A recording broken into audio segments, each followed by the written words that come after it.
All right. Okay, it's Monday.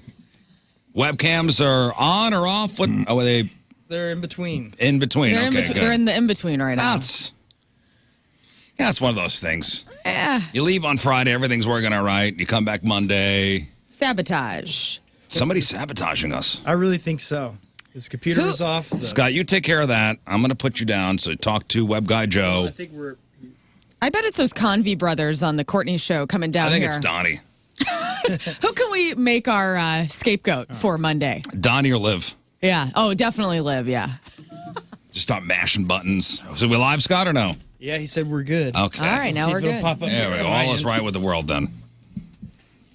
Hope you all had good weekends. I did. Did you? Because we are back. Oh. Yeah, we are. And we are ready. We're ready to take on this week. Definitely. Hey, let's set sail, guys. Okay. Here we go. Let's set sail on the week. Okay. Well, I mean, it already started with the Moon getting in really late last night. And I'm like, just stay home. Right. You're going to be no good here. You got home around 6, right? I got home around 5:30. Like, you're going to be no good tomorrow. Rest up, little buddy. Sweet Be back Prince. at 100% on Tuesday. No, he was in New York over the weekend. New York and Atlantic City. And then Rafe leaves tomorrow morning, so you're not here tomorrow. Nope. And the rest of the week, I'm out. going to Austin. I'm tagging out. Going to Austin, Texas. That's where they keep it Not now. Austin, That's where they keep Massachusetts. it now. Down there in Texas. Everything changed during COVID. That's wild. I moved down there. The old Moon Tower Festival, huh? Oh, that's Mark Maron's going to be there. Yeah, That's cool as hell. Mark Maron and an up-and-comer, Rafe Williams. that's right. Pretty An exciting. up-and-comer. Where are you staying while you're there? The Royal Stephen F. Austin Royal Sonesta Hotel. I was just looking at it just now. 5 stars. Is it going to be one of those you have to put your T-shirt over the pillow? Blueprint? No, I hope It's not. got a quarter. You can put Usually the quarter Royal in to get Sonestas are nice. I don't know. The festival's paying for it, so I hope that it's nice. I'd be mad if they put me in a Motel 6. I mean, I wouldn't leave. Well, listen, they try to cut corners, save money any way they can. Yeah, it's going They to be. figure the comics will be here anyway. What, are they going to leave? Right. That's a good point. We are getting paid. They can pretty much do whatever they want. Somebody look that up on TripAdvisor. All right, what's the name of this thing again? Royal Sonesta, Stephen F. Austin, I believe. The Royal Sonesta in Austin, Texas. I've never been to Austin. Same. I've only been on a layover, so I'm kind of excited to hang out and be in the city. It's a really, really cool town. I like that. That's the new comic capital. It really is. Seems like everybody's moving down there. Joe Rogan moved down there, and everybody's following him. Yeah, I got a couple friends moving down there. 4.5 out of 5 stars on TripAdvisor. Whoa, that's pretty good. This is cool, too. You could back your car right up to the door, walk right on in. Tight. This is nice. That's tight. Can't wait. Yeah, there's a lot of Oh, good. this is a fancy hotel. Andrew Schultz, Shane Gillis, Ronnie Chang, Tim Robinson, Amy Sedaris, Ari Shafir, Brad Williams, Jeff Ross, Joe Parrott, Kathy Griffin, Mark Maron, Margaret Cho, Mike Birbiglia, Miss Pat, Dang. Roy Wood Jr., Sarah Sherman, and Chloe Feineman. The state is reuniting. Oh, yeah. Who was in the state? Was that Thomas Lennon? Michael Ian Black, It was like Thomas basically Lennon. every big comedian in the late 2000s got Yeah. huge from that. Or Wet Hot American Summer. Everybody on Wet Hot American Yeah. Summer, Yeah. pretty much. And they're reuniting. Reuniting, huh? Michael. Yeah, I'm going to go No, see not- that show. That's going to be cool. Yeah. That'll be good. Yeah. And then there's a bunch of comics that people haven't heard. That Catherine Blandford and Shane Torres, and there's all kinds of Rachel Feinstein, all kinds of good comics. Good for you, man. It's packed. It's That'll a be packed fun. show. How many shows you doing? So you way down there on that little bitty line, about third from the bottom. Hey, you're on the list. You got to start somewhere on that list. That's great. Hey, You you're on got to the start list, somewhere, yeah. right? Doing it 15 years already. Captain Lionel Porksteak. How long you been in stand-up? 15 years? 37 years. So it should 37 be years. pretty soon. I should pop. No, seriously. First time doing stand-up was 2012, 13, 2013. 2013. No, 2012. It's all happening. Okay, so 12, 13 years. Plus COVID. Plus COVID. And last year you were supposed to go to this thing. You got COVID. I did. I got You COVID couldn't go. during Moon Tower last year. Oh, man. I know. I was at. No, we've done everything to protect this boy. I know. Yeah, I was at the Cardinals luncheon. last week, and somebody was like, "Yeah, me and the wife just got over COVID." You're like, get the hell out of my face. Get the hell away from me, dude. If I get it again, I'm going to be so mad. I've taken all the vaccines. Just this last weekend, I just popped them. Just to protect Rafe. Yeah, just to protect him. I just filled a bathtub with Clorox wipes and then just laid in it all weekend long. That kills everything, like a Bacta tank in the Star Wars series. Anything for the show. Well, anything to get Rafe down to Austin, that's fine. Are you doing how many shows? I have like 9 or 10 shows in like 5 days. So I'll be busy, which is good. That's what I want. If I'm going to go down there, like, there's it'll be a lot of fun, and then I'm doing a couple podcasts with some friends while I'm down there. All right, so it'll be a good trip. Are you doing the same, like, half hour? Are you doing a half hour? No, usually on festivals like this, there's so many comics that I'll probably, there's a couple shows I'm doing 20 because I'm like the middle act for a headliner, and then there's like showcase shows we'll probably do anywhere from like 7 to 10 minutes a piece. 7 to 10 minutes? You're kind of doing your Tonight Show set. Yeah. Okay, that's pretty cool. Because that's who's down there. Are you doing the same set every time? I've got about 3 or 4 different ones. But I don't, there's so many people and so many audience members, you don't really have to focus in too much on, like, it's got to be different every time. Like, you're not going to get seen by the same people, so. Are you going to play the hits? Going to do the hits? I'm going to do what I'm excited about, which is a lot of the new stuff from the new hour. Yeah. And, Yeah, I'm always curious. I mean, like, so you got 7 to 10 minutes. Yeah. That's not a lot of time. No, it's crazy because it was so hard to get. When you first start doing comedy, doing 7 really quality minutes is very difficult. And then when you get a little further, it's hard to dial it back to that. When you get used to doing like, I got 30 minutes or an hour to kind of like, I can play a little bit and I can like play with the audience's emotions a little bit and I can go up and down and change the tempo. But then you get into like, oh crap, I got 6 minutes. Yeah. You just got to kind of come out swinging. It's got to be your punchiest stuff, and you got to kind of get to it fast. And are they really strict on time? Yeah, so I mean, you don't want to. If you guys don't know, so you're on stage, and a light goes off, starts blinking, but only the comic could see it. It's the light starts blinking. Like, hey, time's what is that? Usually a minute. You can tell them what you want. You can be like, when do you want your light? Like, if you're doing 7, you might give me a light at 5. So, right. If you got like a big closer you're trying to wrap on. So the light will start blinking, that predetermined time. All right, you got 2 minutes left, and it's solid when your time's up. Wrap it up. It's a self-policing industry. If you get a reputation as somebody who runs the light, it could follow you around. Yeah. There's people that do it all the time, but it's like, it's not a good look. It's a very self-policing industry. After you. Yeah, same thing as like joke thievery. Like, it's very self-policing. Yeah. You get a rep for that, like, that could be bad. Especially if you, like, and I've done it early in my career, like, either they didn't like me. I've learned to keep my own time on stage because I never trust whoever's working the tech booth because it's not always, sometimes it's somebody on 3 OxyContins that's having a rough time. Like a carnival. Depending on what club you're at, they're like, who's working the tech booth? And they're like, oh, T-Bone's working the tech booth. And I'm like, I'm going to go ahead and keep my time on stage just so the headliner's not mad at me. Because you got one job, T-Bone. Some people don't care. But comics know, like, when you're supposed to be on stage. And you can kind of know, like, we all have internal clocks where we're like, all right, that guy's been up there a while. And then you can be like, how long have they been up there? Well, he's 16 minutes. What's he supposed to do? 12? Okay, cool. Yeah. And you just make a little mental note. Noted. Yeah, it's going in the scout. Noted. Are there like scouts in the audience for future shows as well? How does that work too? At this, there'll be a lot of, this is a very industry heavy, so there'll be all the bookers from all the late nights. There'll be casting directors. There'll be Netflix. I mean, I know like the people that book Netflix. I have a relationship with them, so he's like, hey, man, can't wait to see you there. So there's all kinds of, like, that's what the benefit of these things are, besides they're fun and you get to hang out with comics. Yeah, see and be seen. Well, it's also like, it's a lonely profession. You're on the road a lot alone. So it's like when we do these festivals, we actually all get to hang out with each other, that's the benefit, too. It's just fun. It's a fun hang. Yeah, a lot of these other comics don't have radio jobs. So they're out there on the lonely road. Yeah. Sad, man. They don't have friends like I do. Sad existence. I count my blessings that I have all of you in my life. Thank you. Get to stay at a nice hotel, hang out with your buddies for a week, and you're back. You're back next week, right? I'm back next week. All right.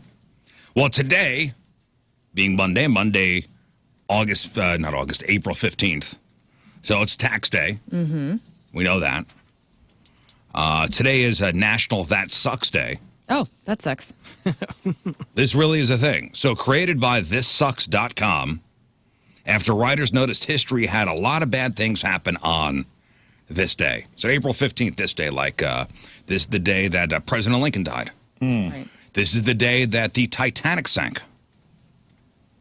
And then you throw in tax day, that's This Sucks Day. That sucks. Today's National Laundry Day. National Laundry Day. It's every day. We don't talk about laundry, but it must be done. Mm-hmm. So National Laundry Day. I hate laundry. Do you hate laundry or dishes more? I don't do the laundry. I'll fold. I'll help fold, but I'm not in charge of the laundry. I will do the dishes, though, and I don't mind. I hate laundry. I like dishes. Folding laundry sucks. Like, you leave it, like right now at my house, I have the last couple of things I wore because I was gardening yesterday in the washer, just sitting there stinking. Ew. And then I'm somebody who does leave it in the dryer, like, for a day. And because I don't want to fold it. Yeah, you have to ramp yourself up to Well, you got to put a show on or something like that and fold in front of the TV. Right. Mm-hmm. Hate it. God bless my wife. Dishes don't bother me. Yeah, same. Dishes don't bother me. It's almost meditative at times.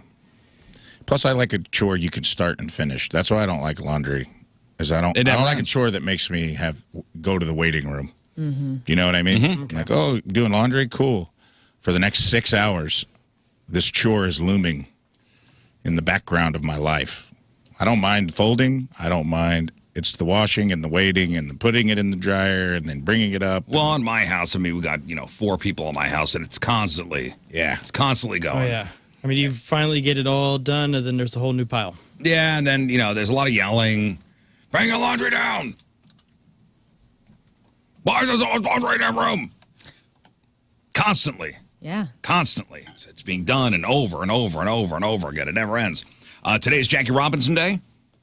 Commemorating the day back in 1947 when Jackie Robinson made his Major League debut. And today, most importantly, is Husband Appreciation Day. Oh. Wow. Oh. I got to call my husband. Yeah. This is good.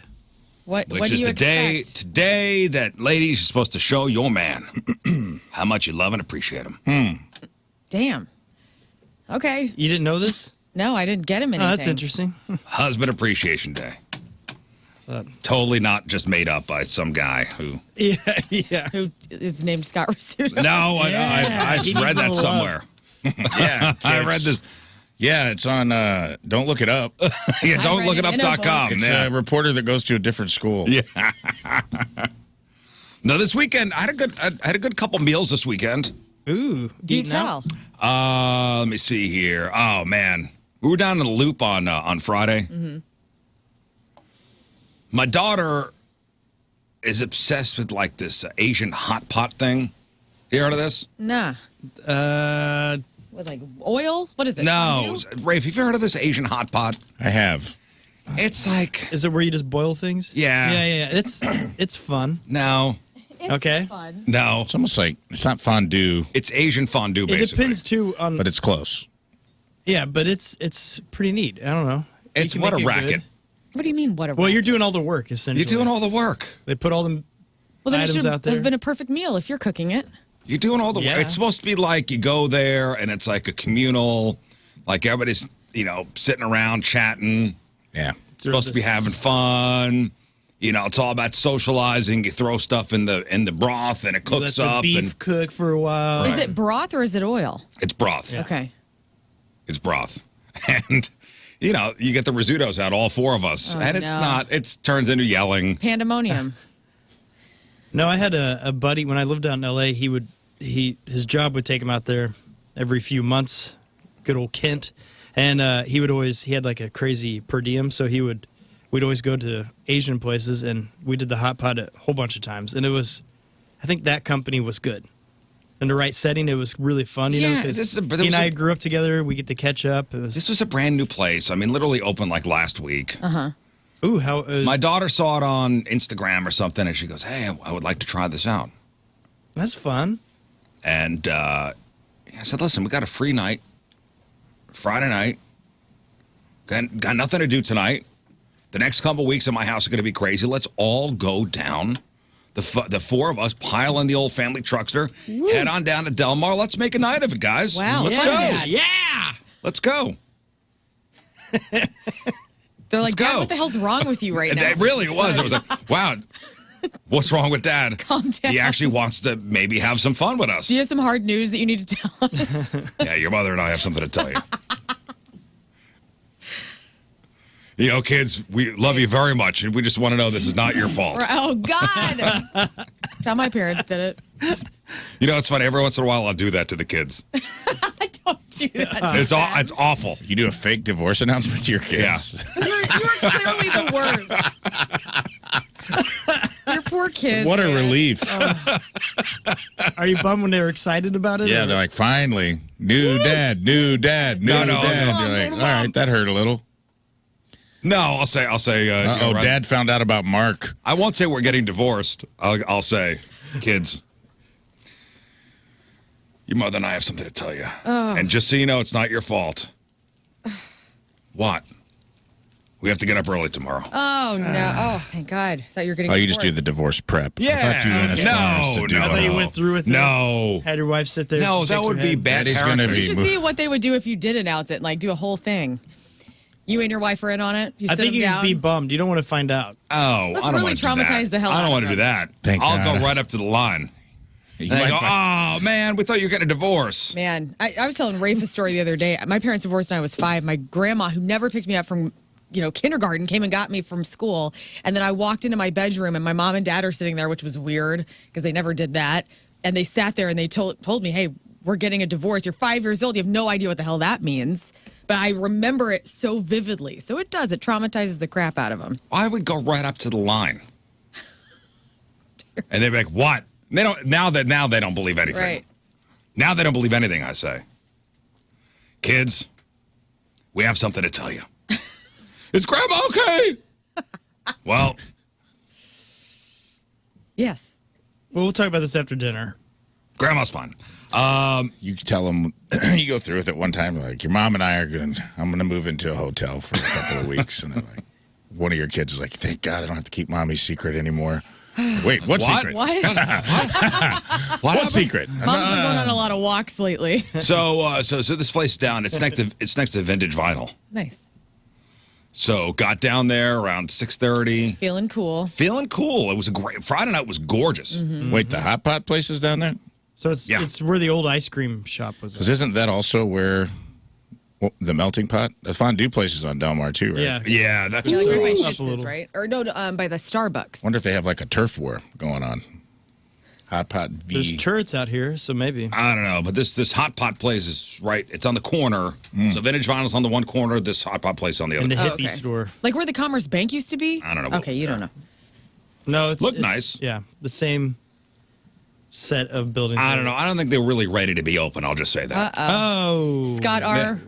They were not ready to. They were not ready to be open. Yeah. Says it does not officially open till the 15th. Well, we got down there and it was nobody would pick up the phone. We tried to call. That was the first problem. And then we walked in and they were like, oh, it's a 2-hour wait. I go, 2 hours?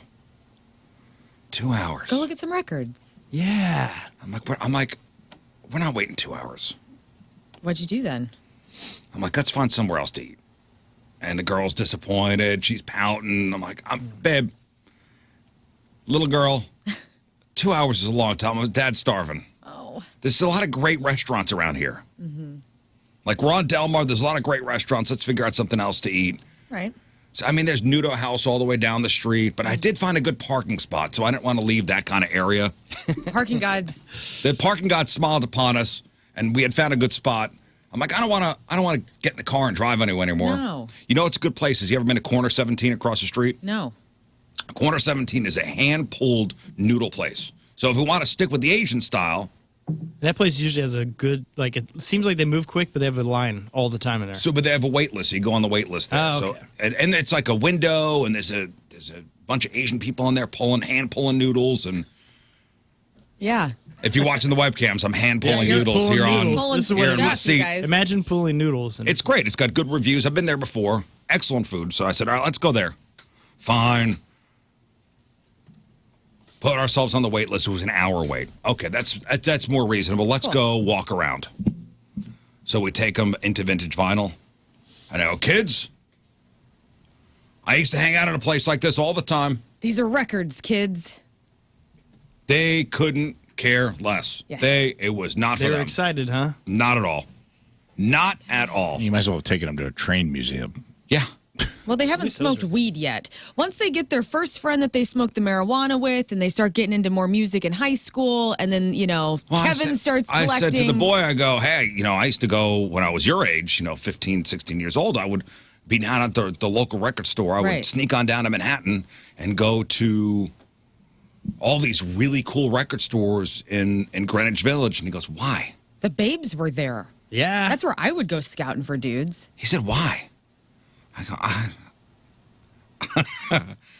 and I didn't have an answer. Yeah. I said, I was into music, and there was no Spotify, and there was no Apple Music. It's culture. No It was Pandora. exciting. I don't know why it was so It's not exciting, even but I it was. didn't go for the culture. I went because I loved the music, and I loved going to the. Yeah, Yeah. but that's the culture. All the people that go to record stores are big music fans, and they dress cool, and they're cute. And Honestly, I was not there for the chicks or for the cool dressed people. I loved music so much. Purist. I was going there And it was for. fun. I mean, that came along with it. you're telling me you didn't see a cool chick at a record store one time, and that didn't excite you? People go where they love things. The and if you wind see would somebody blow a there- certain way, and it would excite me. Okay, well, I would go into a record store blindfolded. That's how much I love music. Yeah. wow. You just listen to it. I wouldn't even be tempted by the cool people inside. Laser focused on Laser what you're there focused, and I'd just feel for the music that felt right.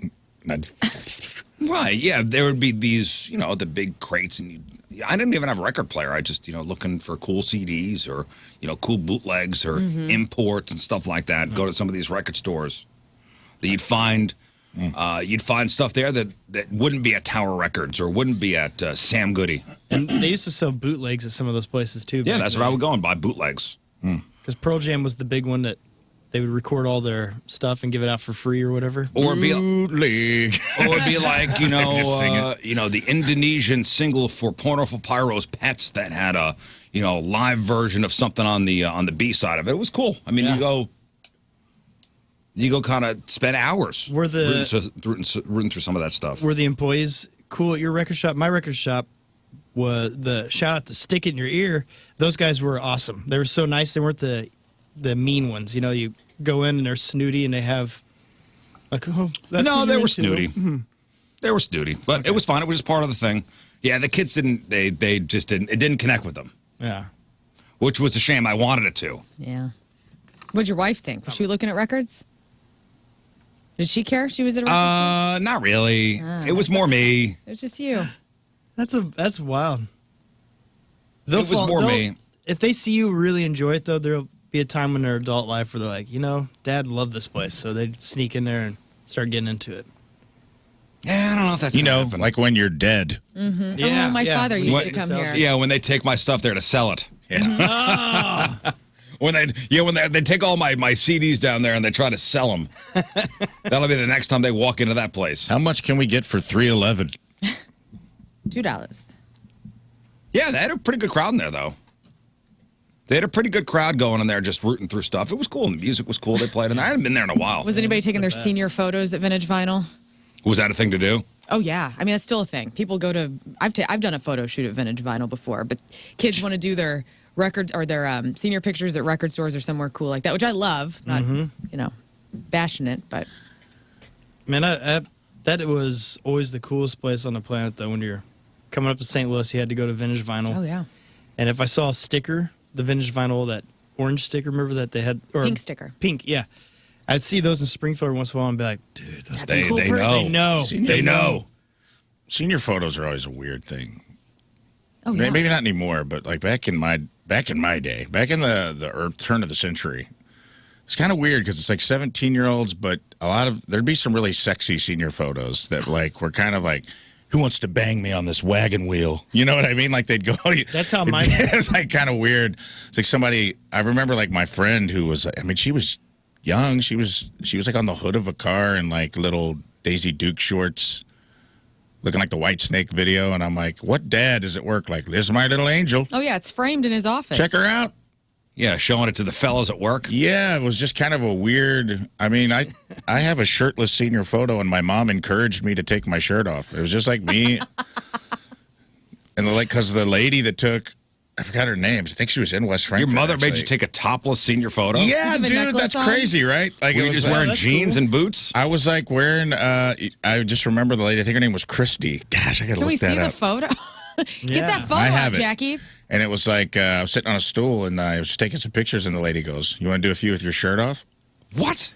And it was me, a leather lady, and my mom. And my mom was just like, "Take your shirt off, baby. Show her what you're working with." And I'm like, "Okay." Oh my God! And I just remember being like, "Yeah, I look cool." But then I was like, "Wait, I'm underage." Yeah, my grandma's gonna see this. I'm 17. How about your mom encouraging it? That's I know, awesome. that's the thing. That's what I'm saying. Like, Cool it was just mom. a weird time to be alive. Yeah, how about cool mom over there? Cool mom was like, "Cool mom. Hey, take your shirt off."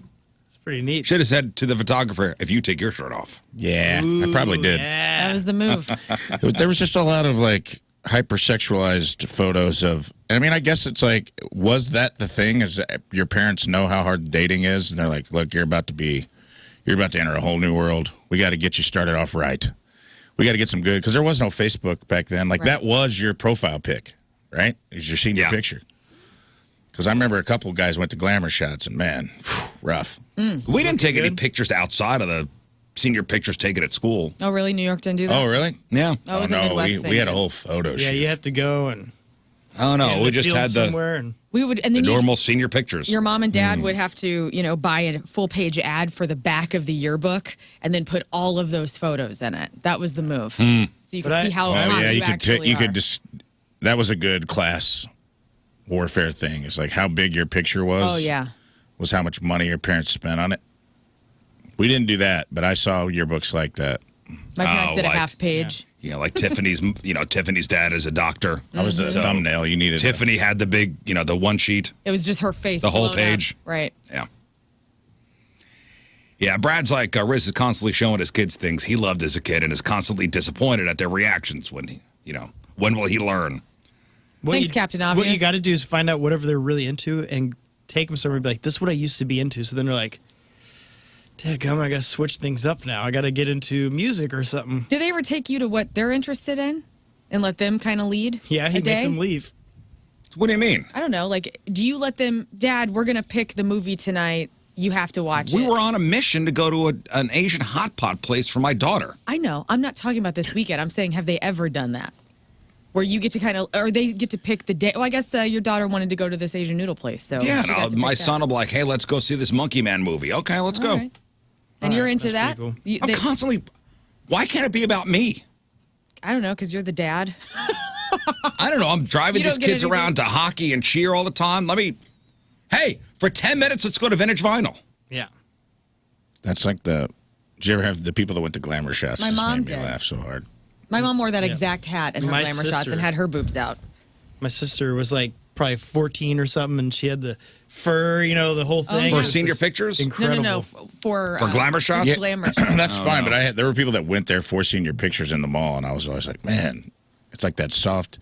Glamour shots was weird because it made a young person look like an old person dressing like a young person. It was very bizarre. And then put a soft white glow over everybody. I've seen, whenever I was in class for acting and learning how to do all that stuff, there was this lady that she brought in her headshots because the coach wanted everyone to bring their headshots in to see what they look like and then help direct it. And hers was all the glamour photos.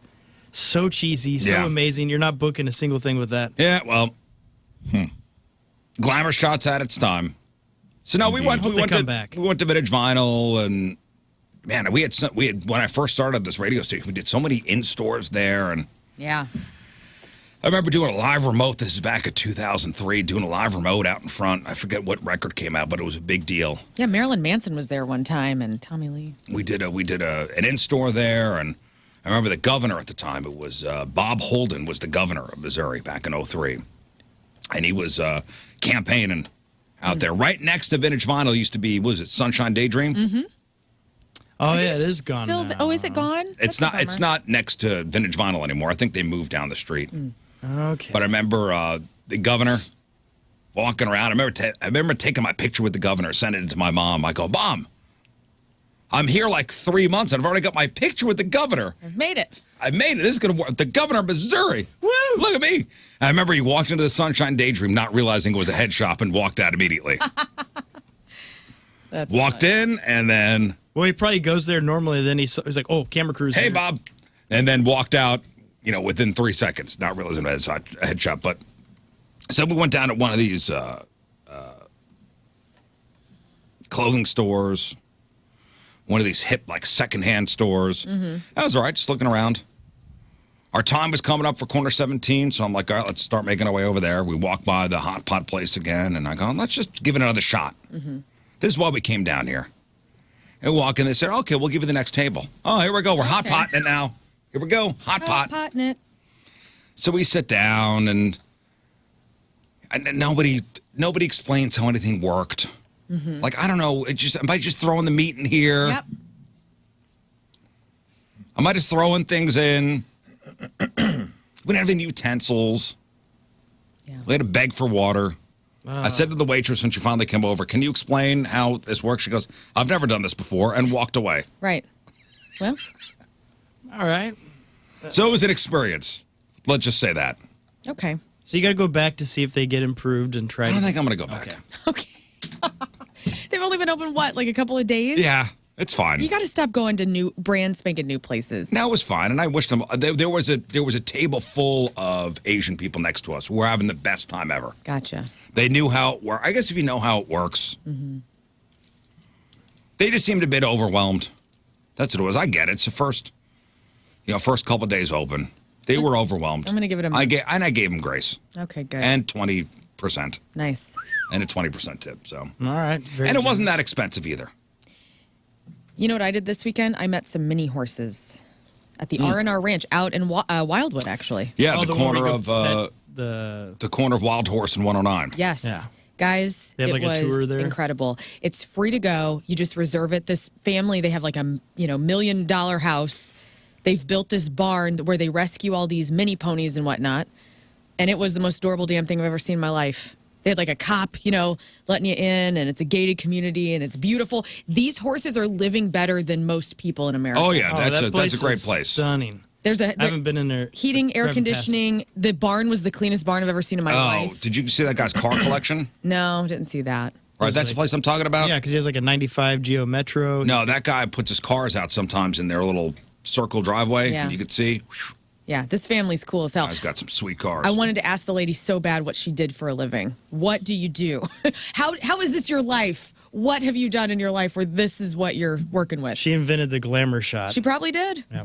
She was really sweet. Yeah, it's a cool place. I drive by it every day. That's what a lot of people, I shared some photos online and people were saying they've seen, you go by and the mini horses are out in the pasture sometimes. And I drive by every day and I see, they put signs up like welcome back to school, happy Valentine's Day. They put a lot of nice messages on the fences. Right. That's sweet. It's a cheery, every time you drive by, you got to smile. They bring the mini horses to hospitals and to nursing homes and have little therapy horses that walk in. And That's great. It's awesome. R&R Ranch. Saturday, I went to a place called Little Fox. How was that? Excellent. What kind of food? I don't know. It was American food. What'd you have?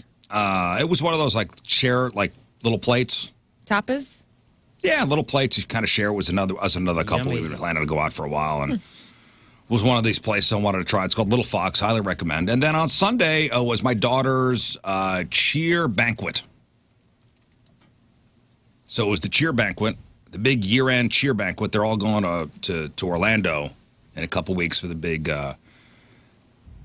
Summit Championship. If you know If you have a cheer kid in your life, you know what that is.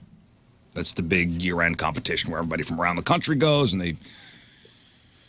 you go down and they cheer and, all the dads bitch about how much money it costs. But anyway, so my wife, my daughter, put dresses on and doing their hair and their makeup. It's a big deal for them. And I even put put nice pants on, put a collared shirt on. Jacket? No, I didn't do a jacket. Too hot. No hat, comb my hair. And we walk in and there are some dads there in shorts. What'd you judge him? Of course I did. Nice shorts? What kind of shorts? No. Golf shorts. Losers. You're not talking about like athleisure wear. It might as well have been. Damn. Swim trunks. Might as well have been. One guy had, flip-flops on. Come on, your kid gets all dressed up. This is a big deal for them. You can put on some pants. Come on, it's not about you. I don't know. It was a good weekend. Cool. Had a nice weekend. Rafe was out at the Hot Shots in Wentzville on Saturday night. Yeah. Nice little turnout. Yeah, it wasn't bad. I mean, it was a pretty nice night. I was like, man, maybe nobody out here, but some folks showed up. Some Team Rizz people came out, hung out. That's a cool spot out there. Yeah. It was nice. Gave away some Point Fest tickets. Yeah. Sometimes it gets wild out there. It does get wild. I saw some stuff. It was interesting. There's some people getting wild. I almost got into a fight with a guy on accident. Why? But some people gifted me a Patrick Mahomes jersey, or a Patrick Mahomes sweatshirt, which was with his picture on it. It was very funny. It was very cool. And it was laying on the table, and this guy walked up, and he had a Raiders shirt on and a hat on backwards. And he goes, how much does this cost? He's drunk. How much does it cost this? And I go, what are you talking about? He goes, I'll give you money for it because I'm going to burn it in the parking lot. And I was like, cool, man. And then he turned his hat around real slow and goes, like to reveal the Raiders logo. And he goes, I'm a Raiders fan. I go, yeah, man, you have a Raiders shirt on. You blew the surprise a little.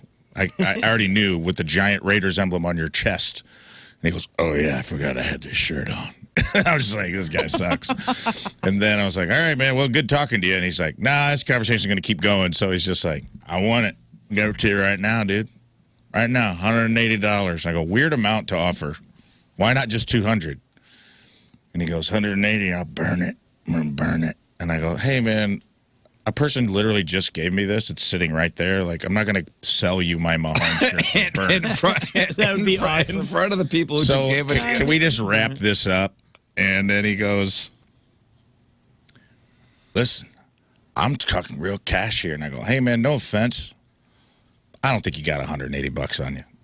And he goes, this diamond. He started showing me his watch and stuff and his earring. He said, these diamonds, dude. Think I got $180? I go, oh, okay, man. You're wearing diamonds in the middle of a Hot Shots on Saturday night. Like, you're not. Did you go ballin'? Baller. Yeah, I was just like, all right, dude, whatever you say, man. Pretty cool. Yeah, there's no way you had $180 on him. And then he just, he was just like the worst kind of person to talk to. You know what I mean? Like, drunk. Yeah. Wouldn't leave you alone. Wouldn't leave me alone. Kept coming up and harassing the street team, trying to, like, buy this hoodie. Yeah. Those are the fork in the road people where you could go one way or another. Mm-hmm. What kind of night do we want to have? Yeah. I started feeling like so I feel Swamp Justice powering up inside me sometimes where it feels like my hand starts to charge up. Yeah. Yeah. Like I could feel like a ionic energy in my hand that I'm like, am I going to pimp slap somebody on a live remote tonight? Because it might happen. And then he left and forgot we had the conversation and came back. Where were his friends, by the way? They were embarrassed and off to the side. His girlfriend looked mortified. And then it was like funny because he was so drunk that he forgot we had the conversation. Then he came back and had it again, but in a different attitude. Then he came back like more pleasant. He goes, hey, man, how much is this hoodie? As if you forgot. And I go, we already had this conversation. He goes, hey, man, I'm not trying to start another dude. I'm just playing. I'm just like, he was that drunk where he's like shifting through all of his personalities. Yeah. And I was like, I don't really want to have this conversation a third time, man. Like, can you just And it's okay leave? for you, by the way, to turn to his friends and go, get him out of here. Mm-hmm. He was fine. He left after. I mean, I roasted him in front of all of his friends, and like they were all laughing at him. Yeah. Yeah, he left. He ended up being 45 okay. minutes. It ended up being okay. Yeah, once I left it.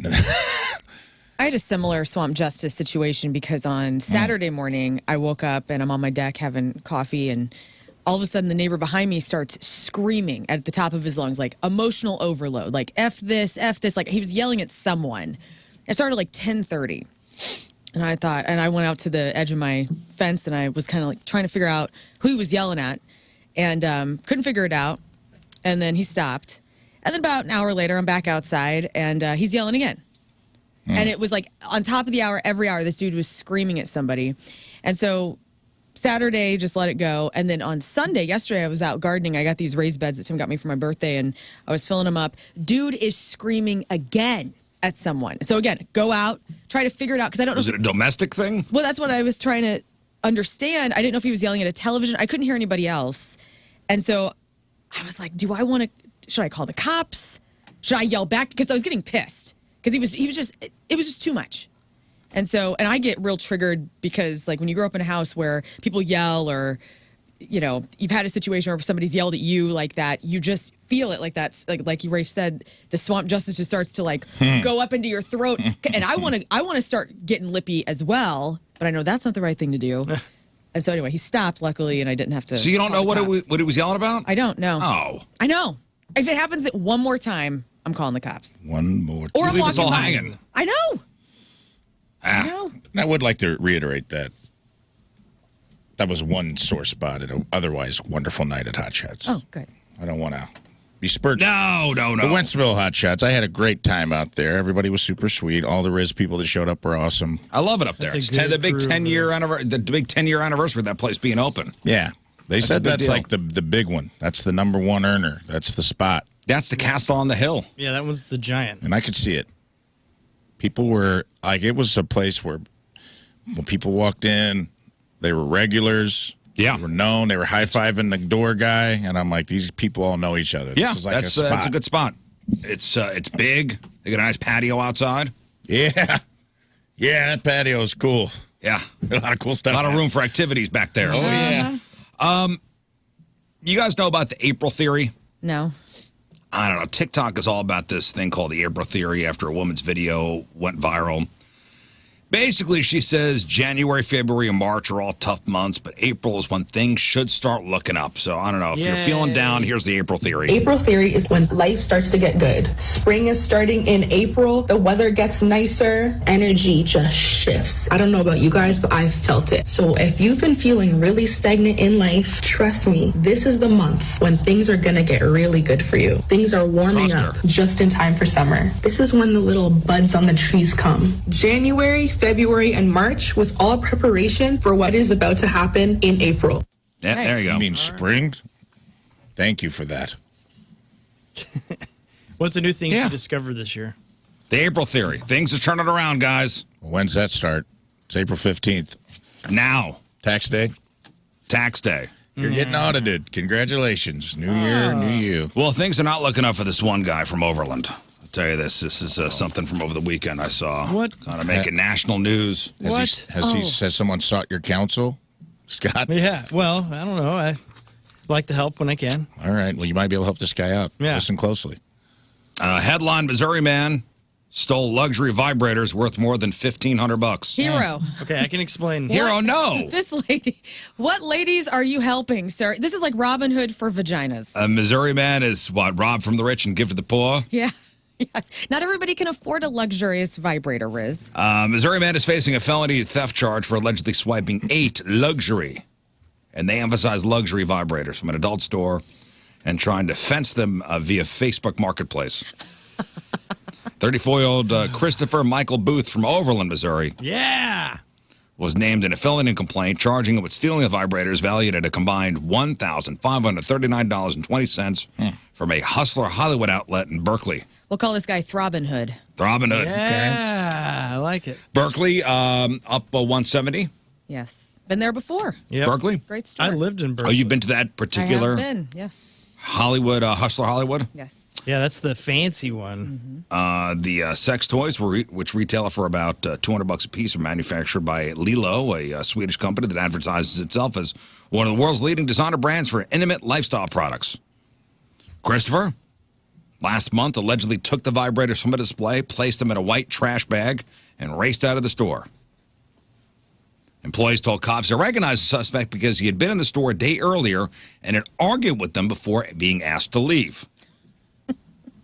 The man, workers also recalled, had the number 314 prominently tattooed on his neck. And this is a big... I know. It's on the mugshot. You saw it? Yeah. A big 314. This man has so much St. Louis pride. So cool, man.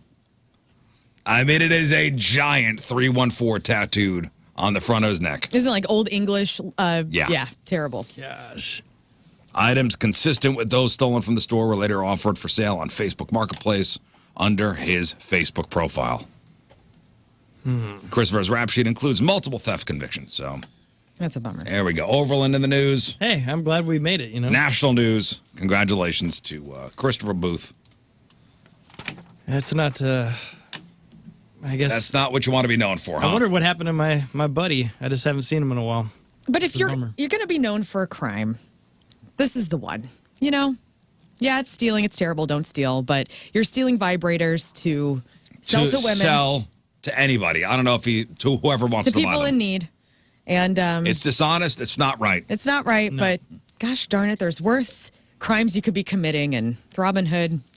Yeah, God bless you. It is funny, though. He's got the 314 tattoo. He's got a Cardinal jersey on. He's St. Louis through and through. Yeah. Here's another story. Anybody ever had acupuncture done? Yes. Love it. I've had it. I've had splinters. Does it work? I don't know. I think so. It takes time. You can't just do it once and expect to not smoke ever again. You got to go back. Like I did it for anxiety, and it helped me. I was having some back issues, and pretty much nothing was working. And in addition to going to a chiropractor, I'd go for acupuncture treatments. I don't know. People believe in it. I know it didn't hurt. Yeah, I just hate when they forget that they're back. Well, Scott, shut your face because this is the story. I didn't know this would actually happen. This is the story. Okay. Listen, I would go there. It'd be a chance for me to relax. They'd play nice, spa type music, and they'd put the needles on my back, and the guy would go. A super cool guy named Jason. He'd be like, "All right, I'm gonna let these cook for a little while. I want to just relax." Mm-hmm. And he'd walk out of the room, and I don't know. There'd be incense going. I don't know. Whatever. Yep. It was nice. It was nice. Some people don't want to do acupuncture because they're scared of needles, and that's when they put the needles in your pressure points. Well, now there's something else to be worried about. A healthcare provider in Iowa who specializes in acupuncture is in a bit of trouble because after they inserted the needles, they just ran back home for a bit, fell asleep, and completely forgot about the patient. Oh, no. You can take them out yourself. It's not that big of a deal. This patient waited for 2 hours after the session was supposed to end. And then wound up pulling the needles out themselves and called police. My acupuncturist gave me these itty-bitty little needles that I could put into my pressure points on my hands, and I would administer them myself, which was cool. So it doesn't hurt. People are thinking, oh, no, it doesn't hurt. It's not a No. They go on maybe, a centimeter. They're so fine. They're so tiny. Yeah. They just go in to stand up. Yeah. So the worker's name is Xiaodong Dave Wang. He won't face any actual charges, but he might lose his medical license. The State Board of Medicine fined him $500, and his license is up for renewal this year. The patient wasn't hurt, just confused. Yeah, that'd be very frustrating. Dude never came back.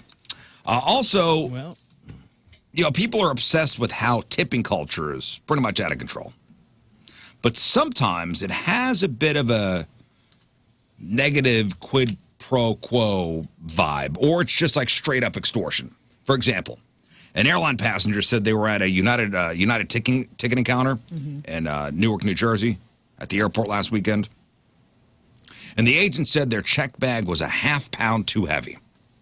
I mean, come on, ½ pound too heavy. The agent said, don't worry, I don't see anything. Gave them a high five. The customer thought they were getting a nice break. But then he said, you could leave a tip right there, pointing to a spot on the counter. And the customer asked, are you for real? And the guy goes, yeah. So they left $5. Now, they said they didn't care at first, but later, upon reflection, they felt weird, especially since they were pretty sure that their bag was not over the limit. Oh. They said they don't know what happened, but it weighed, they weighed it when they got home, and it was 44 pounds. Then they thought they may have been scammed, so they reported it to United on their website. United has not responded. All right. They told their story online, and naturally people are saying this was not cool. And that if that ever happens, you should just ask for a supervisor. But that's how things work, especially over there in New Jersey. Oh, what is it supposed to be? Is it 45 pounds now? It used to be 50. I thought it was still 50, but maybe it is. I don't know. I'm a carry-on man. That's how it works. It's a bit over. Oh, is it? And then you slip them $5. Oh, no, go right ahead. That's how it works. Dang, I never knew that. Because one time I had to move, I forgot a couple things out of there and put them in my backpack. Well, you can't be crazy over. You can't be like 15 pounds over. Huh. Hey, here's $5 to look the other way. Right. That's how life works. People are surprised. Listen, if it's that close, you could just, ask for it to be weighed on another scale or take an item out. Airport scales can become miscalibrated. And whenever possible, you should weigh your bag ahead of time. If you travel a lot, invest in one of those at-home. You have an at-home scale? Like luggage scale? I have a scale. Yeah, you just weigh yourself and then you add. Yeah. Yeah, but then you got to weigh yourself, and I don't like that number. Oh, okay. Like, we used to do that all the time, like step on the scale, get your base weight, and then hold the bag, and then weigh yourself again. Yeah, sure, it's accurate. Now we got one of those handle scales.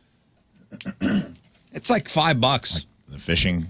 Yeah, you can just, you Velcro to the handle, you lift it up. Oh, it's 45 pounds. It's easy. Oh, nice. So leave the guesswork out. Yeah. There's nothing worse than going to the airport and being way over, and then you're the person that has to unpack things. You're the person that has to open up your bag and go, okay, I'll take this dildo out. This should do this it. Luxury. I'll buy one when I get there. Mm-hmm. Yeah, this should get me underweight. Speaking of vacations, a mother of two is being accused of leaving her kids at home while she went on a cruise. How old the kids? 4 and 6. I'll 15, 16 years old. No, 8 and 6. Oh. 29-year-old Lakeisha Williams of Houston, Texas, was arrested and charged with child abandonment. Neighbors say they saw her leave her apartment with luggage on April 4th, but she never came back. After a woman at the complex reached out to authorities, a welfare check on the 9th found 2 kids, so that's 5 days. Wow. Found an 8-year-old boy and a 6-year-old girl alone in the apartment. The place was messy, food all over, trash all over. The complaint said there was a, quote, very potent smell of urine in the apartment. Oh, That's terrible. Oh, man. The kids told police that her mom left to go on a vacation on a cruise and didn't know when she'd come back. That is terrible. Golly. But she said, hey, I used a webcam to keep my eye on the kids while I was on the boat. My son, 8 years old, he had a phone to text her. Oh, okay. That's terrible. Good. He had a phone to text her. What's the big deal? What a bummer. So what's going to happen to those kids? I don't know. Hopefully there's another relative the kids could go to. Oh, there was a horrible story, and you may want to look this one up. There was a mom, and she left her like newborn at home, and she went to like Puerto Rico. I hate people, man. And the kid wound up passing away. Oh my God. Mm-hmm. Horrible. Yeah, some people just shouldn't have kids. I agree. Some people should just not have kids. Have you heard of body integrity identity disorder? I'm just giving you guys some stories I read over the weekend that I found interesting. Body integrity identity disorder. What does this mean? So this guy from Quebec, he suffers from this body integrity identity disorder. He asked a doctor to remove his 4th and 5th fingers from his left hand because he felt like they didn't belong on his body. Strange. And a doctor recently published this case report about this patient who had been experiencing traumatizing thoughts that the last 2 fingers on his left hand, so basically your pinky and your ring finger, didn't belong on his body since childhood. Throughout his life, these thoughts caused him pain and constant irritability, impaired dexterity, vivid nightmares that the two fingers were rotting or burning. Although he didn't, share his feelings with his family because he was embarrassed about it, he often fantasized about, what if I just took these two fingers off myself? Wow. These intrusive thoughts. He had intrusive thoughts about removing his own fingers. And the doctor says working in a sawmill. This guy worked in a sawmill, by the way. So really intrusive. If this guy is going to do it, this guy's got the right job for it. He's got the right excuse, too. He's got, workman's comp. Of all the place to work, he works in a sawmill. Seems like a problem that's going to take care of itself. Yeah, that's an alcoholic working at a bar. He considered building himself a small guillotine to cut his fingers. That's what a cute guillotine that would be. Yeah, it's like a little cigar chopper. What an odd thing to just have your two fingers be the thing that is driving you insane about your body. That's an intrusive thought I always had. We talk about those all the time. Those paper cutters that were on every school. Oh, yeah. Do you remember those things? With a lever? One here. Yeah, with like the little, those are little finger guillotines. That's one right there. You don't got to build it. It's been built. You just put your fingies over the side and pull that lever. They're coming off. And I've thought about it before. That's an intrusive thought I've had when I was like cutting papers. Or anytime I see one, I'm always like, and it makes you could cut your finger clean off so fast. And it makes that sound to that. It's very gratifying. We have one in the other room. We have one in the copy room. I've thought about it when I look at it. When I walk through that room, that's what I think about. And it's got that big. It almost looks medieval.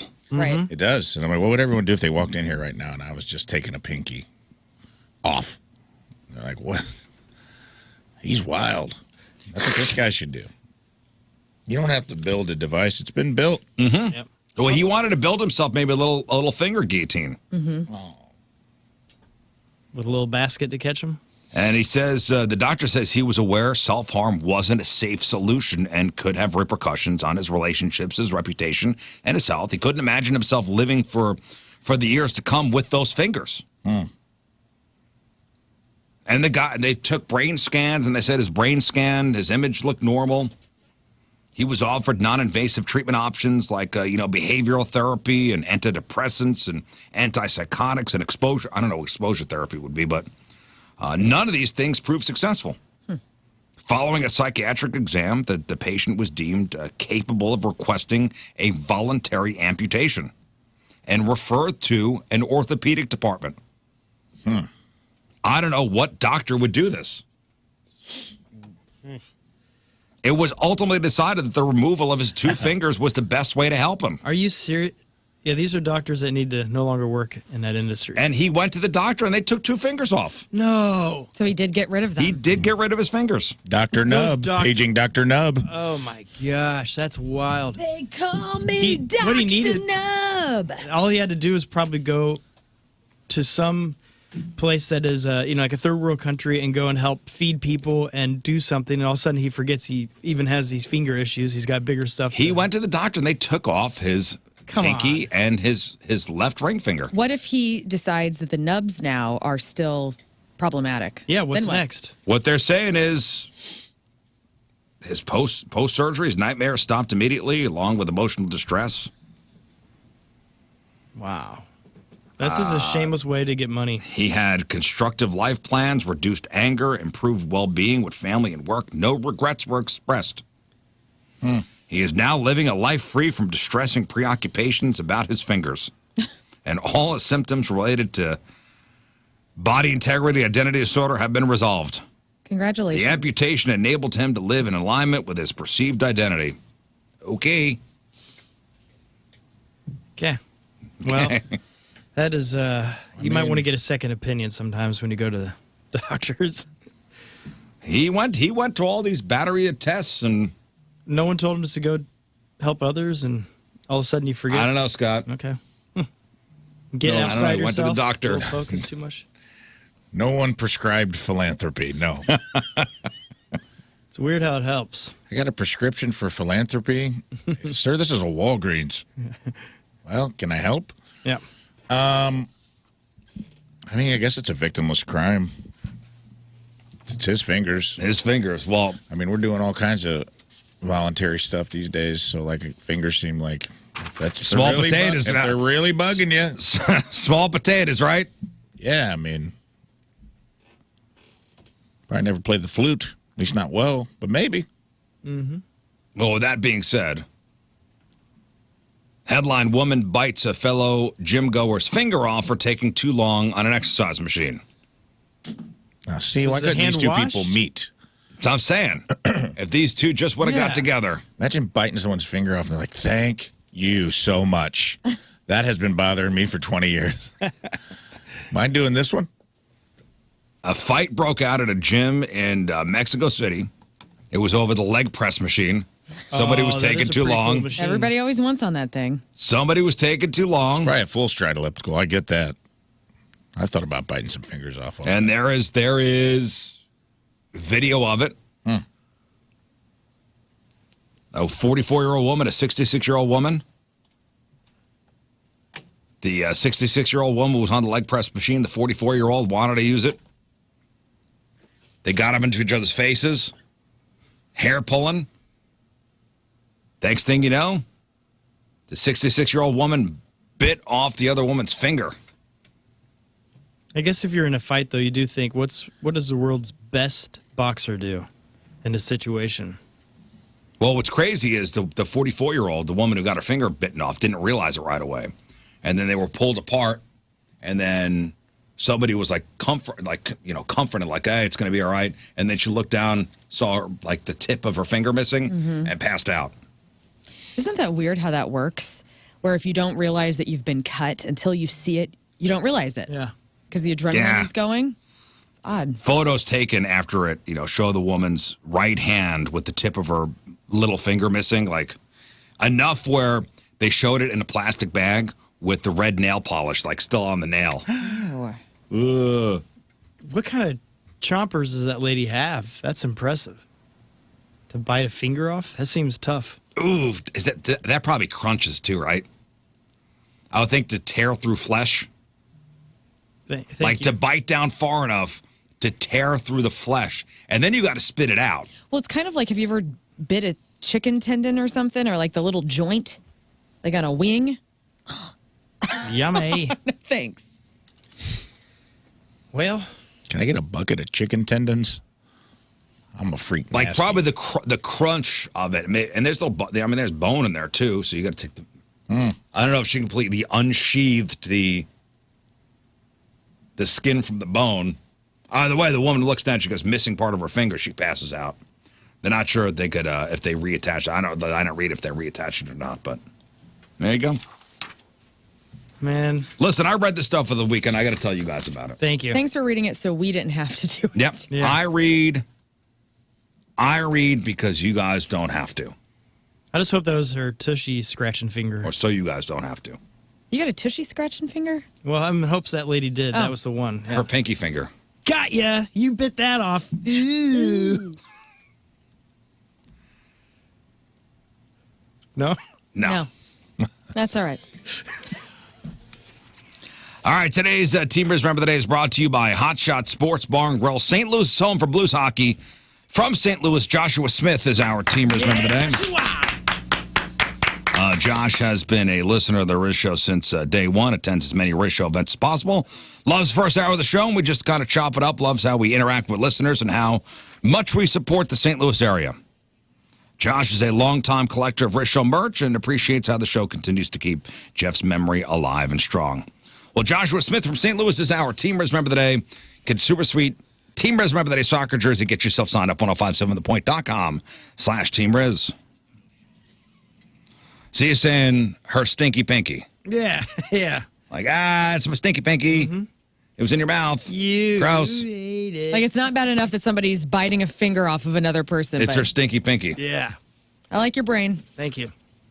Oh, speaking of lobbing things off, remember John Wayne Bobbitt? Oh, yes. Update on him after the break. Okay. Remember his wife at the time, Lorena Bobbitt? Yes. Yeah, I got rid of his big phalange. Chopped off his wang and then wound up throwing it out a window. And He did porn for a little while. Well, update on John Wayne Bobbitt. Can't wait. After the break. Well. And crap on celebrities. It is 7:13. It is Monday. First look at the traffic and weather. Lern coming at you. Brought to you by Worldwide Technology Raceway. The Confluence Music Festival with Ludacris, Riley Green, and more is happening alongside the NASCAR Cup Series June 1st and 2nd. Get your tickets at WWTRaceway.com. Before you start, Dylan says, I don't know if this is true. They say biting through a finger takes the same amount of effort as biting through a baby carrot. Ugh. I don't want to think about it. I can't think about it. There's no There's a crash at the end of the on-ramp from Doherty Ferry onto northbound 270. EMS responding to an accident reported on westbound 44 near 100 in Washington. Your high today will be 88, gorgeous day. 61 is the overnight low. Rain expected tomorrow evening. And right now, it's 63 out there at 7:14.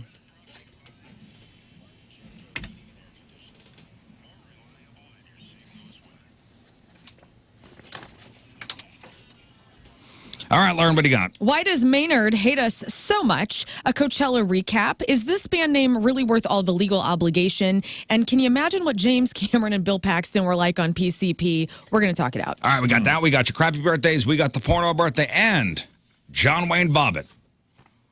What's up with him? Next. Somebody got to the program, phone number 314-624-3833 or 618-398-3833. The Mick Ultra Studio Cams, 1057thepoint.com/Rizz, the socials at RIZZ. Show your emails. Rizz Show 1057thepoint.com. Send us your instant feedback through the 1057 The Point mobile app. 6-time fun facts coming up. Sex toy of the week. If we have time, we'll play 3 and 5 today. So, John Wayne Bobbitt.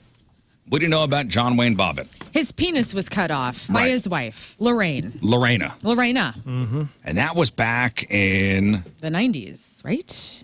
91? 1993. 93. That was the first time that I ever heard anything kind of fascinating like that. Like, oh my gosh, like people are out here cutting penises off. Well, it was like naughty on the news. Oh yeah, naughty news. Man. Like it was a big national, so crazy, worldwide story. It was crazy. I had so many That's questions one she for my threw dad. out the window, right? Did she throw it out of a window? Oh yeah, yeah. Oh yeah. Here's the story. So John Wayne Bobbitt, Lorena Bobbitt, the incident in which Lorena severed John's penis happened on June 23rd, 1993. They were from Virginia, Manassas, Virginia. This is all in court. Lorena said that after coming home that evening, her husband had raped her. After he then went to sleep, she got out of bed, went to the kitchen for a drink of water. She then grabbed an 8-inch Ginsu carving knife on the kitchen counter, returned to the bedroom, pulled back the sheets, and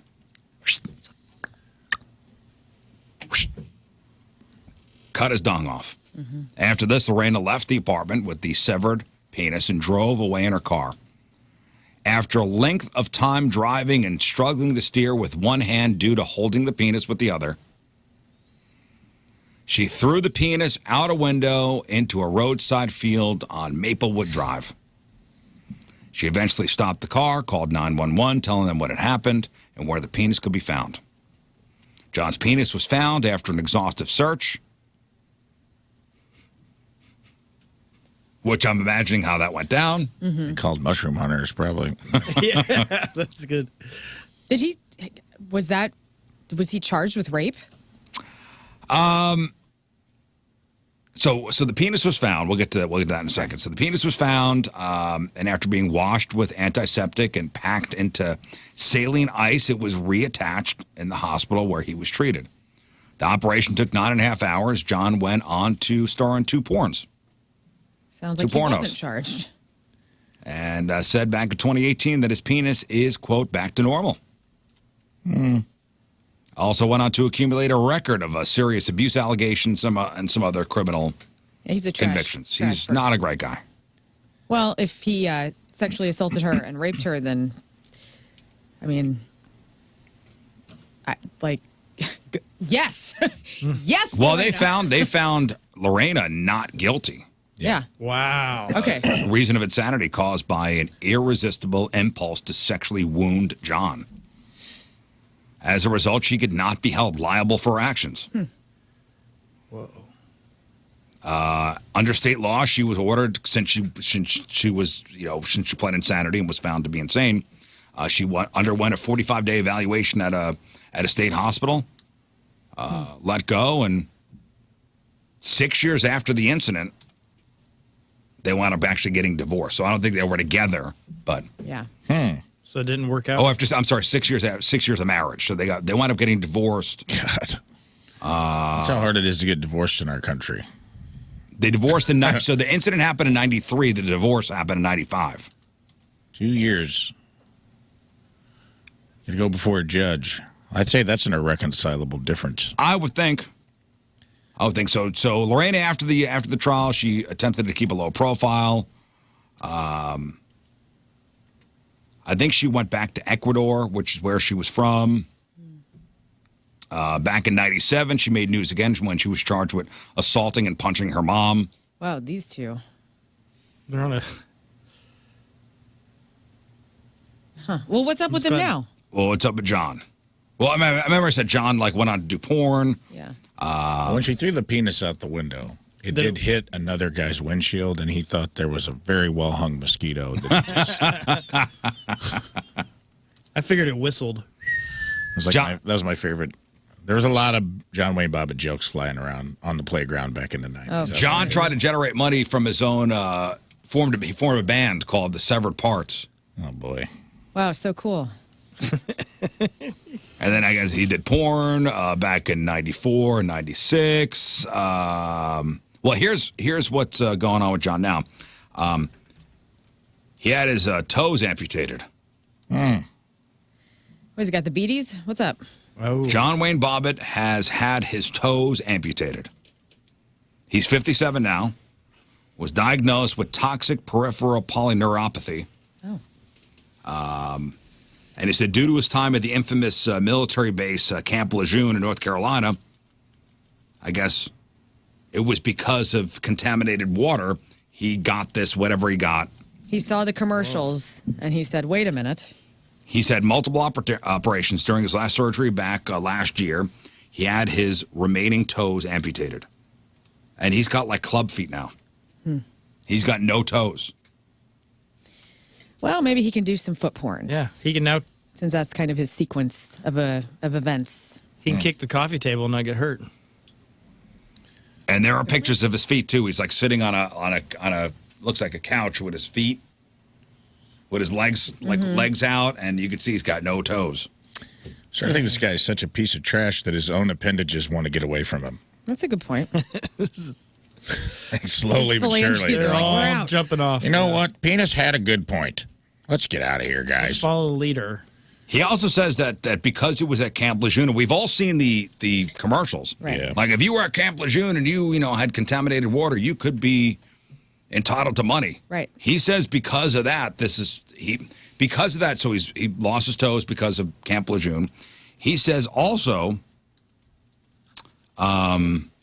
because of the water there, he believes that's why he was acting the way he did towards his wife. Yeah, blame it all on. I wasn't behaving the way I should have. Maybe I would have made better decisions if my cognitive functioning wasn't distorted by the chemicals. From Camp Lejeune. I wonder what he does as a 9-to-5 these days. Does he work? Is he on some sort of disability? Program? I don't know. In 2016, after 20 years after the penis incident, he said that he was interviewed. He says he holds no ill will against Lorraine, saying, we both hurt each other. I wish her the best. I would say the same thing. She could do some damage if you get her upset. There you go. That's what's up with John Wayne Bobbitt. Oh. Now he's got no toes. I was kind of wondering. I hadn't heard about him in a long time. Now he's got no toes. He moved to Las Vegas, worked as a bartender, limo driver, mover, pizza delivery driver, and ironically, and I'm not making this up, a tow truck operator. He was a tow truck operator? Not anymore. Not anymore. Wow. Just lost his license. Yeah, do you have to have toes to be a tow truck operator? Well, yeah. Don't know, I would imagine. Maybe. I would imagine you would. All right, today's April 15th. Remember I said that today was That Sucks Day? Right. Here's what happened today. 159 years ago, 1865, Abraham Lincoln dies at 7:22 a.m. Andrew Johnson sworn in as the 17th president. Lincoln was the first president to be assassinated So we've had 4 assassinated presidents. After Lincoln, 3 more. Who? Well, JFK. JFK. I think I ask you guys this every year. Yeah, it was. So after Lincoln. After Lincoln, there was. Oh, gosh. 3 other assassinations. Well, there were so Kennedy. many. Okay, yeah. There's one way before Kennedy. Yeah. Another Kennedy, right? No. No, he was just assassinated, not as president. Yeah, he was a congressman. Who? His brother? Yeah. McKinley, right? McKinley, yes. McKinley, There's there we one, go. McKinley. And we still have another one, huh? And Garfield. Garfield. We always James forget about Garfield. Garfield. Yeah. Because somebody took 2 times. Was it Garfield? Someone got it twice. I may was have to that? do a Let me deep look dive that into up. that one. Which president got shot twice? It's not a deep dive. It's one Google. Not the way I do things. Okay, sorry, dude. Well, the way I do things. Assassination attempt. The Reagan attempt. That The video Reagan is attempt, so, that's a wild video. It's just amazing to see how you can get yourself trained enough to protect somebody. And you watch those guys where gunfire happens and instantly they jump towards. Well, the gunfire. training, they try to jump in front of the bullets. Yeah. So 159 years ago, Abraham Lincoln dies. 112 years ago, in 1912, RMS Titanic sinks at 2:27 a.m. off Newfoundland. As the band plays on with the loss of between 1,490 people and 1,635 people. 77 years ago, 1947, Jackie Robinson becomes the first African-American to play in a regular season Major League Baseball game.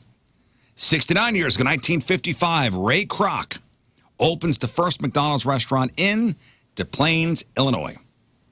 Ray Kroc originally sold milkshake machines. Has anybody seen that movie, The Founder? Oh, yeah. I haven't watched it. It's great. Where Michael Keaton. Michael Keaton plays Ray Kroc. It's really good. It is really good. So he originally sold milkshake machines. When he saw how much business they made for the McDonald's Brothers restaurant in Southern California, he sold them on the idea of letting him open McDonald's all across the country. That's what he did. 35 years ago, 1989, Tone Loc's debut album, Loked After Dark. It's #1 on the Billboard 200 thanks to the success of Wild Thing. 34 years ago, 1990, Living Color premieres on Fox. 23 years ago, 2001, Joey Ramone, lead singer of the Ramones, dies at the age of 49 from lymphatic cancer. 11 years ago, 2013, more than 260 people were wounded and 3 people were killed when 2 bombs went off near the Boston Marathon finish line. And 5 years ago, in 2019, Notre Dame Cathedral in Paris catches on fire. The world-renowned spires came tumbling down. Remember that. And that's what happened back in the day. How's the deep dive going there, Rafe? Well, I'm finding out stuff that's wild about. I didn't know there was another attempt on Lincoln before they killed him. Somebody shot his hat off his head. Dang. Oh, really? Yeah, isn't that wild? That is wild. There's all kind, and then there were assassination attempts on Ford, Carter, Bush, Clinton, George W., and Barack Obama, and Donald Trump. There's like a list of like all of these plots and shots were fired at a. I'm like, you don't remember any. You guys remember somebody crashing a plane on the White House lawn when Clinton was president? That guy was trying to kill him. Yeah, I remember that. Wow. I thought it was just an accident, I guess. Senator wild. Robert Kennedy was running for. He was a senator. He was running for president when he was shot. Yeah. Man, this is. Yeah. August 1864, a lone rifle shot fired by an unknown sniper missed Lincoln's head by inches, passing through his hat as he rode in the late evening, unguarded north from the White House, 3 miles from the soldier's home. No one was ever arrested. That's wild. That is wild. All right, Lern, what do we got going on with Crap on Celebrities? Well, the first weekend of Coachella happened this past weekend. No Doubt officially reunited after 9 years, and they hosted on Saturday. They were the headliners. I watched their complete set yesterday at 8 a.m. from my lawn, and at first, her voice sounded really deep, and I wasn't into it at first. Then she kind of loosened up. She wasn't, and they're all older. That's a band that's like The Urge, where they're running around the stage left and right. Sounded a bit tight.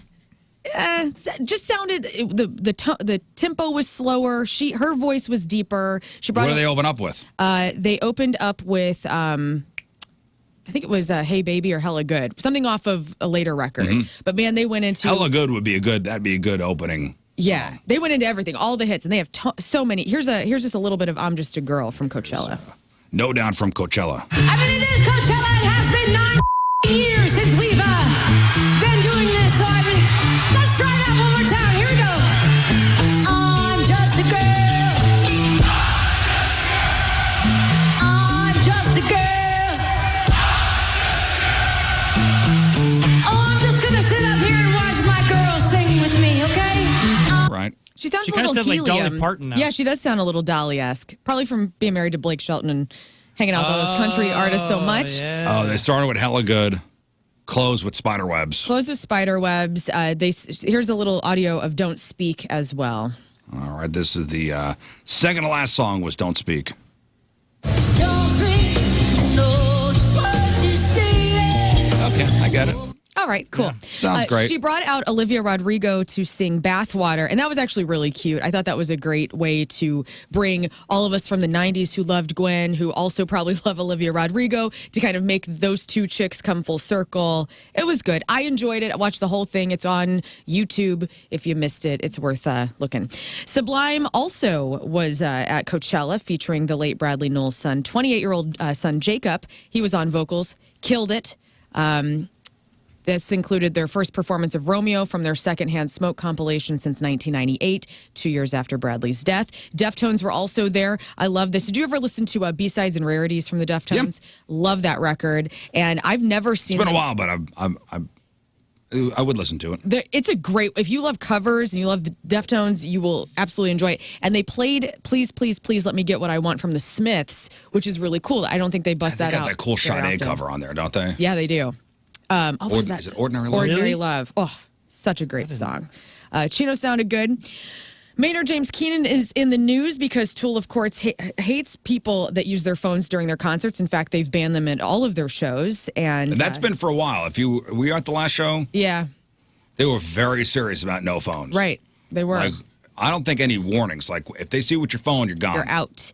Well, frontman Maynard James Keenan explains why he hates this so much. He says, it's rude. You're missing the opportunity to actually absorb in real time what's happening, the art of storytelling, and being able to actually recount what you saw without having to record it. He also added, it's super annoying and distracting, not only for the people behind you, but the band, too. It's only 2 hours, and at the end of the show, we usually let you film a song so you get your souvenir. And they do. And they do. At the end of the set, last time they were here, it was right before Stinkfist. Mm-hmm. He said, now's the time. Take out your phones. Get it out.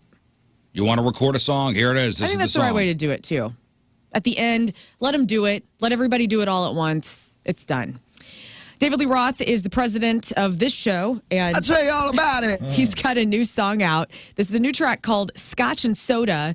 Let's hear this. Rafe, I'd like to get your Have you heard thoughts this on yet? This. This is new David Lee Roth called Scotch and Sofa. Oh, is it not soda? I have Scotch and Sofa. Is that on YouTube? Yeah. Then that's what it is.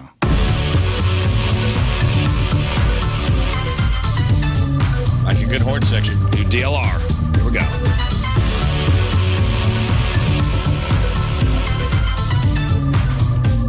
All right. Here we go. Here we go. I see you checking me out. You approve of my intention. Your word does get around. About my new invention. Big city wide open town.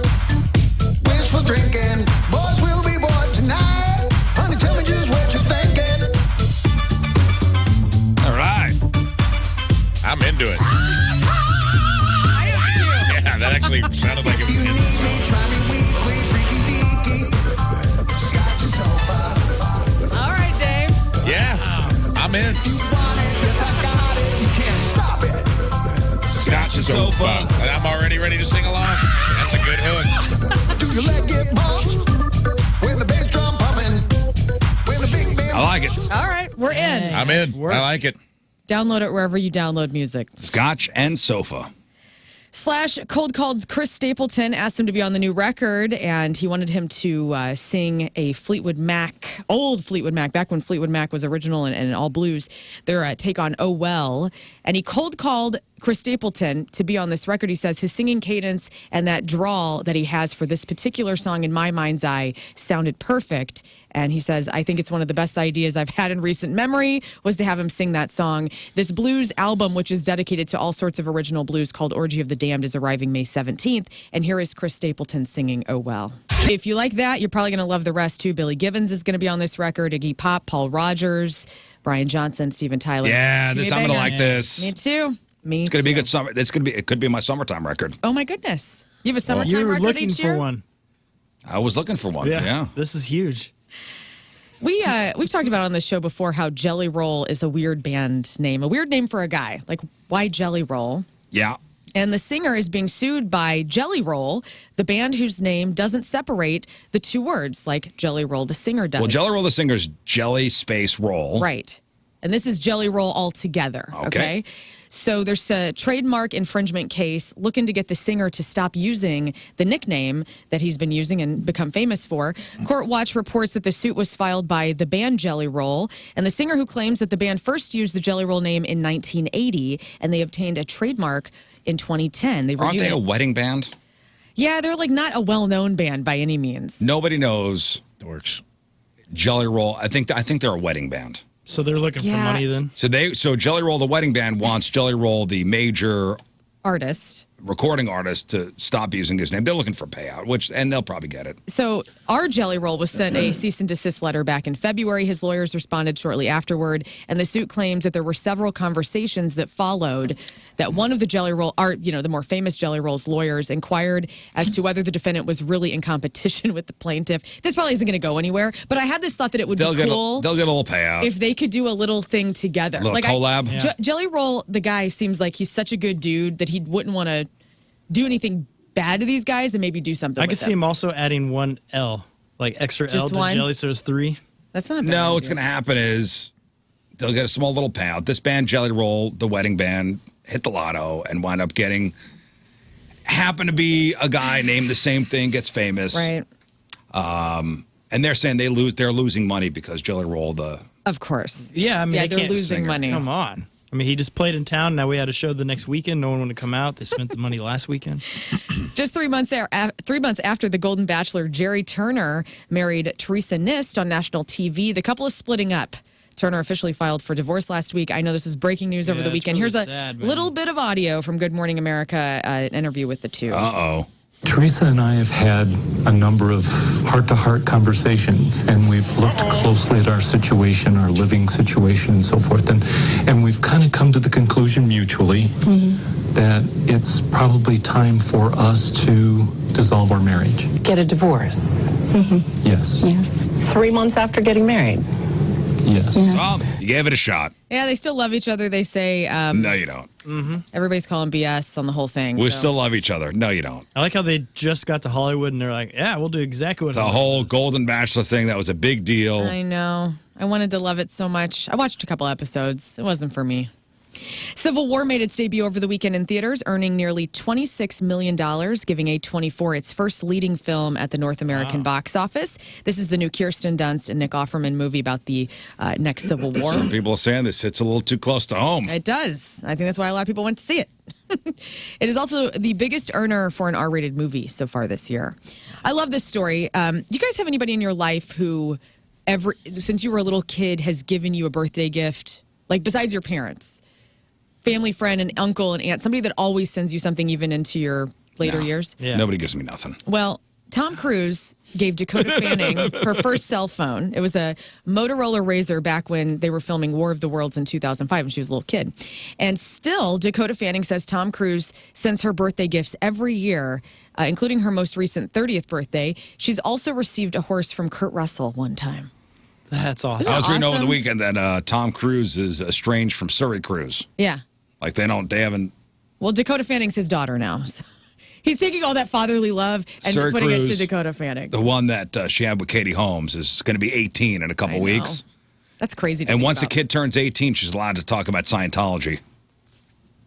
She's allowed to talk about Yeah. Scientology? Children can't talk about Scientology? I don't know. Maybe they Is were she- paper signed or something. Maybe to get the support, the financial support, probably Okay. that Tom Cruise is currently providing. paperwork stipulates that she's not allowed to talk about Scientology. they're not Daughter Let it or rip, Katie Siri. Holmes? The daughter. Siri. Because Katie and her aren't involved with Scientology anymore, correct? Right. No. I don't think they ever were. No, they never were. I think that was the bone of Oh. contention. Yeah. But once she turns 18, all bets are off. Shackles are off, babe. We're going to go Can't nuts. wait. A biopic on Chris Farley is in the works. It's going to be directed by Josh Gad and Lorne Michaels, starring Paul Walter Hauser. You may know him as Raymond Stingray Porter on the Netflix series Cobra Kai. This guy is a great actor. He was up for an Oscar if he did not win. For the...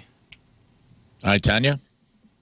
He was in I, Tonya. He was Jeff also, Gahuli, right? He's also he in was also Blackbird. he was also the guy, the Olympic bomber. Yes, there we Yeah. go. Thank you. Yeah. He's also a budding pro wrestler. He's been on the WWE and AEW. So he's got the athletic, because you have He's to very be very athletic. athletic to do the Chris Farley He stuff. is probably, this is one of those guys that anytime he's in a movie, regardless of it being a comedy or, I get excited. You do. I do. I'm excited for All you. right, this is good. He's so funny as Stingray in Cobra Kai. And finally, during the making of Titanic 30 years ago, more than 50 cast and crew members got seriously messed up when somebody spiked a seafood chowder with angel dust, PCP. Now, the suspect was never named, but police are about to release more information from that investigation. Now, an interview that happened, back in the 90s, James Cameron said people were moaning and crying, wailing, collapsed on tables and gurneys. The director of photography, Caleb Deschanel, was leading a number of the crews down the hall in a highly vocal Congo line. Can you? What a story. So PCP, I looked up what happens when you do PCP. It can it impacts your dopamine receptors, so you feel a floating sensation. You can smell or taste colors. It will bring all those feel-good chemicals in your brain, like endorphins and serotonin. It reduces stress and pain, but it also can produce schizophrenia-like symptoms such as paranoia, anxiety, or suicidal thoughts. It's also one thing, okay, I could taste color. Yeah. Knowing You're going to do that. Knowing you're going to do that. Right.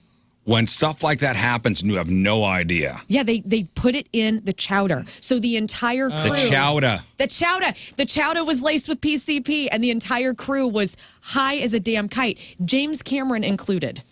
Can you imagine? I've seen the Bill Paxton interview where he talks about this. It's funny. I can't imagine being. Said like half the crew went to the hospital and the other half. Because you wouldn't know. You're like, oh my God, we all ate something. We got food poisoning. Right. He's like, I just settled in and drank like 50 beers. Like Bill Paxton was like, I just like accepted it and had fun with it. You know, like, there's went and got a bunch of beer and drank like 2 cases of beer while I was high on PCP. Oh, my Because God. he's like, you can just drink. He's like, you don't feel it because you're so high. So he's like, I just sat on the bridge of a giant ship and got hammered on Bud Selects. And kept hitting icebergs. There's somebody on the crew that went, oh, I know what this is. I'm going to be everybody's spiritual guide for the next couple hours. Everybody calm down. Nobody's going to the hospital. Right. Nobody's going to the hospital. Let's all calm down, and then I will guide you through this journey together.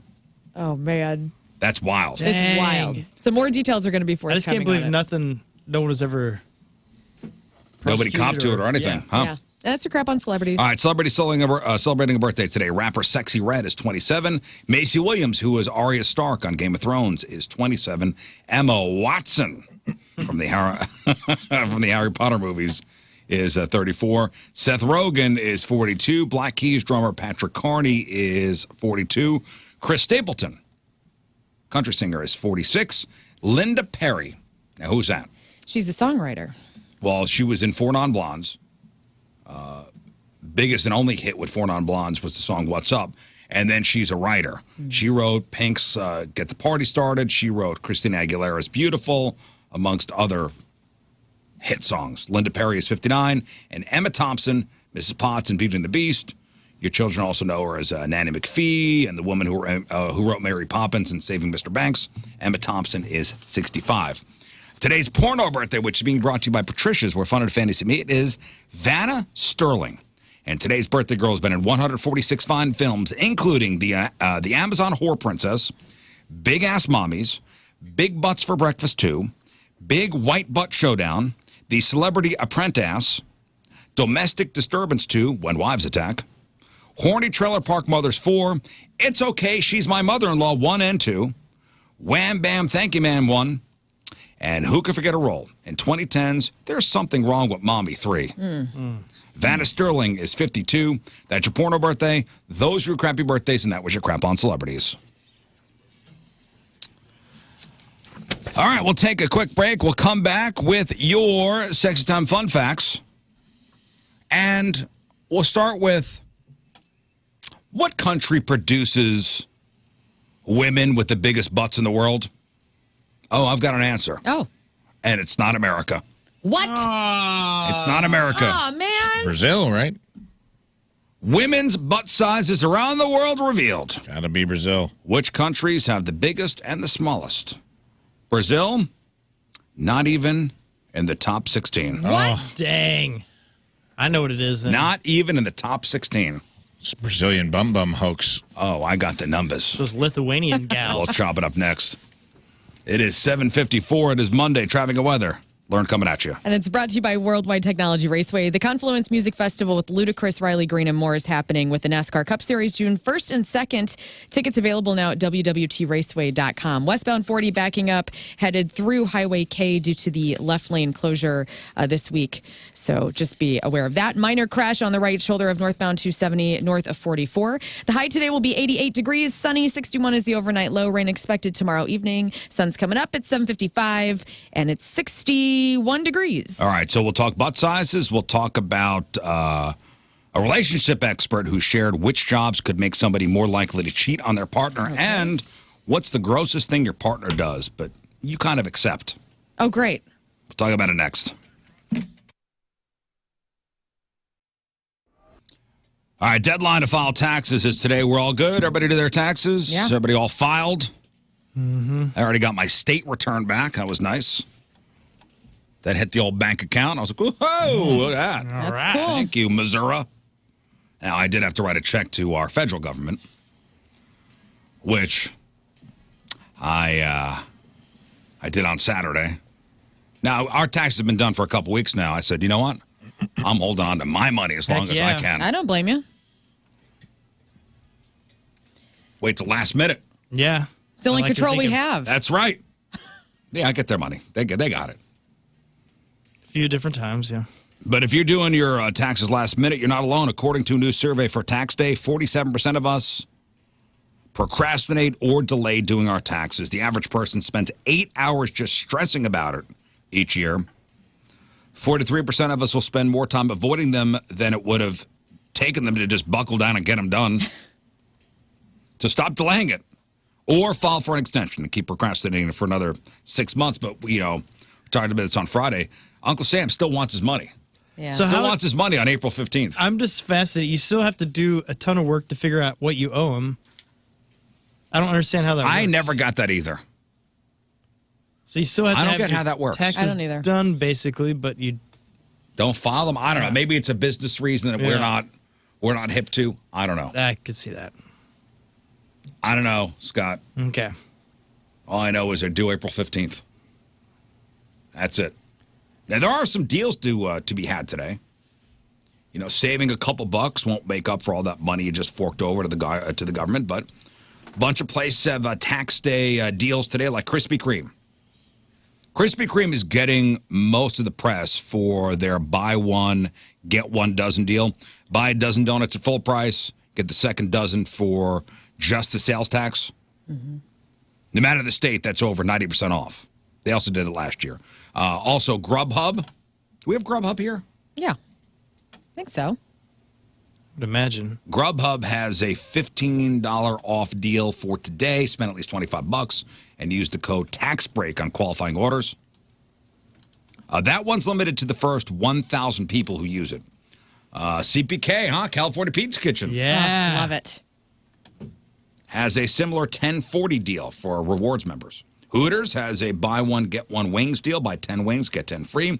Dave & Buster's has 50% off all food between today and April 28th if you join their rewards program.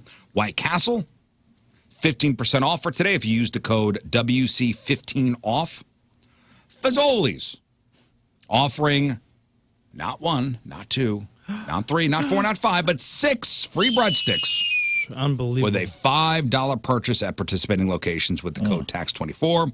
Panda Express, to help celebrate the end of tax season, Panda Express offering $30 family meal deals for the entire week.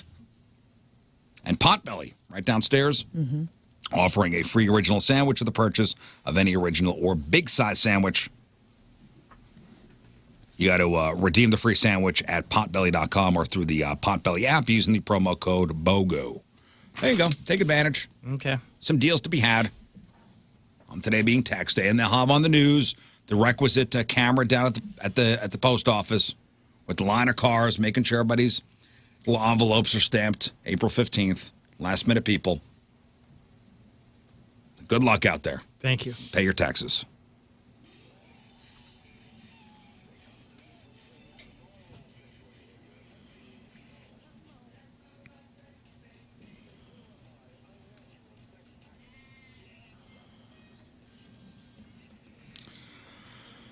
You know, unless you're Wesley Snipes, and he says you don't have to pay your taxes if you're famous. Oh, that's good. How famous are we, technically? We still have to pay our taxes. Oh, He did time for that. 6-Time Fun Fact sponsored by. Sponsored by our good friends at Patricia's, where fun and fantasy Thank meet. you. So, a new batch of data has analyzed which women by nationality and on average possess either the widest or most narrow set of hips. Basically, we're talking about the size of butts. Yeah. And I will let you know. Somewhere Sir Mix-a-Lot's spider sense just went off. I will let you know that the USA is not even in the top 10. Damn it. I know Russia's not on there. Not even in the. Yes. No way. Yes. Take it Trash back. I was gonna. List. You can't argue with the numbers. All right. Is Turkestan where are they at? So, United States is number 11. Like in the U.S., the average female hip size is 40.2 inches. Does not crack the butts list top 10. Coming in at number 11 instead. The big ass crown goes to, congratulations, South Africa.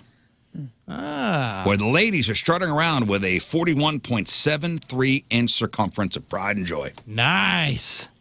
The biggest butts are in South Africa. Argentina is next at 41 inches. Okay.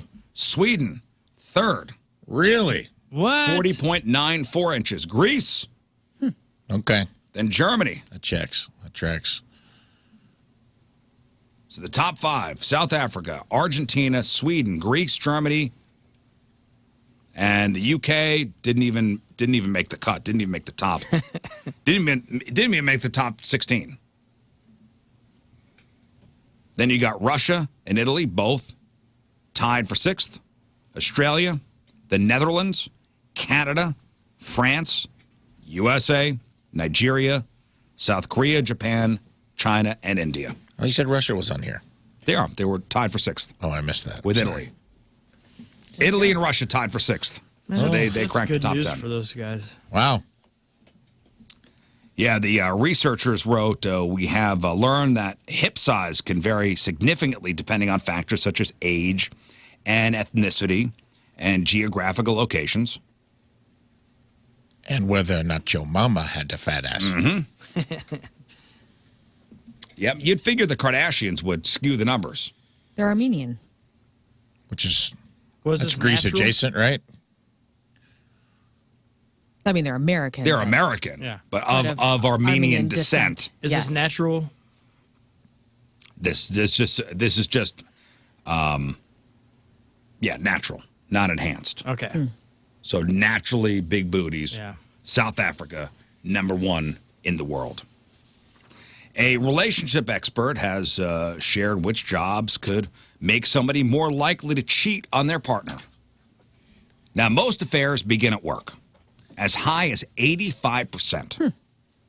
In fact, and with shared experiences, time together, and opportunity, I guess it made sense.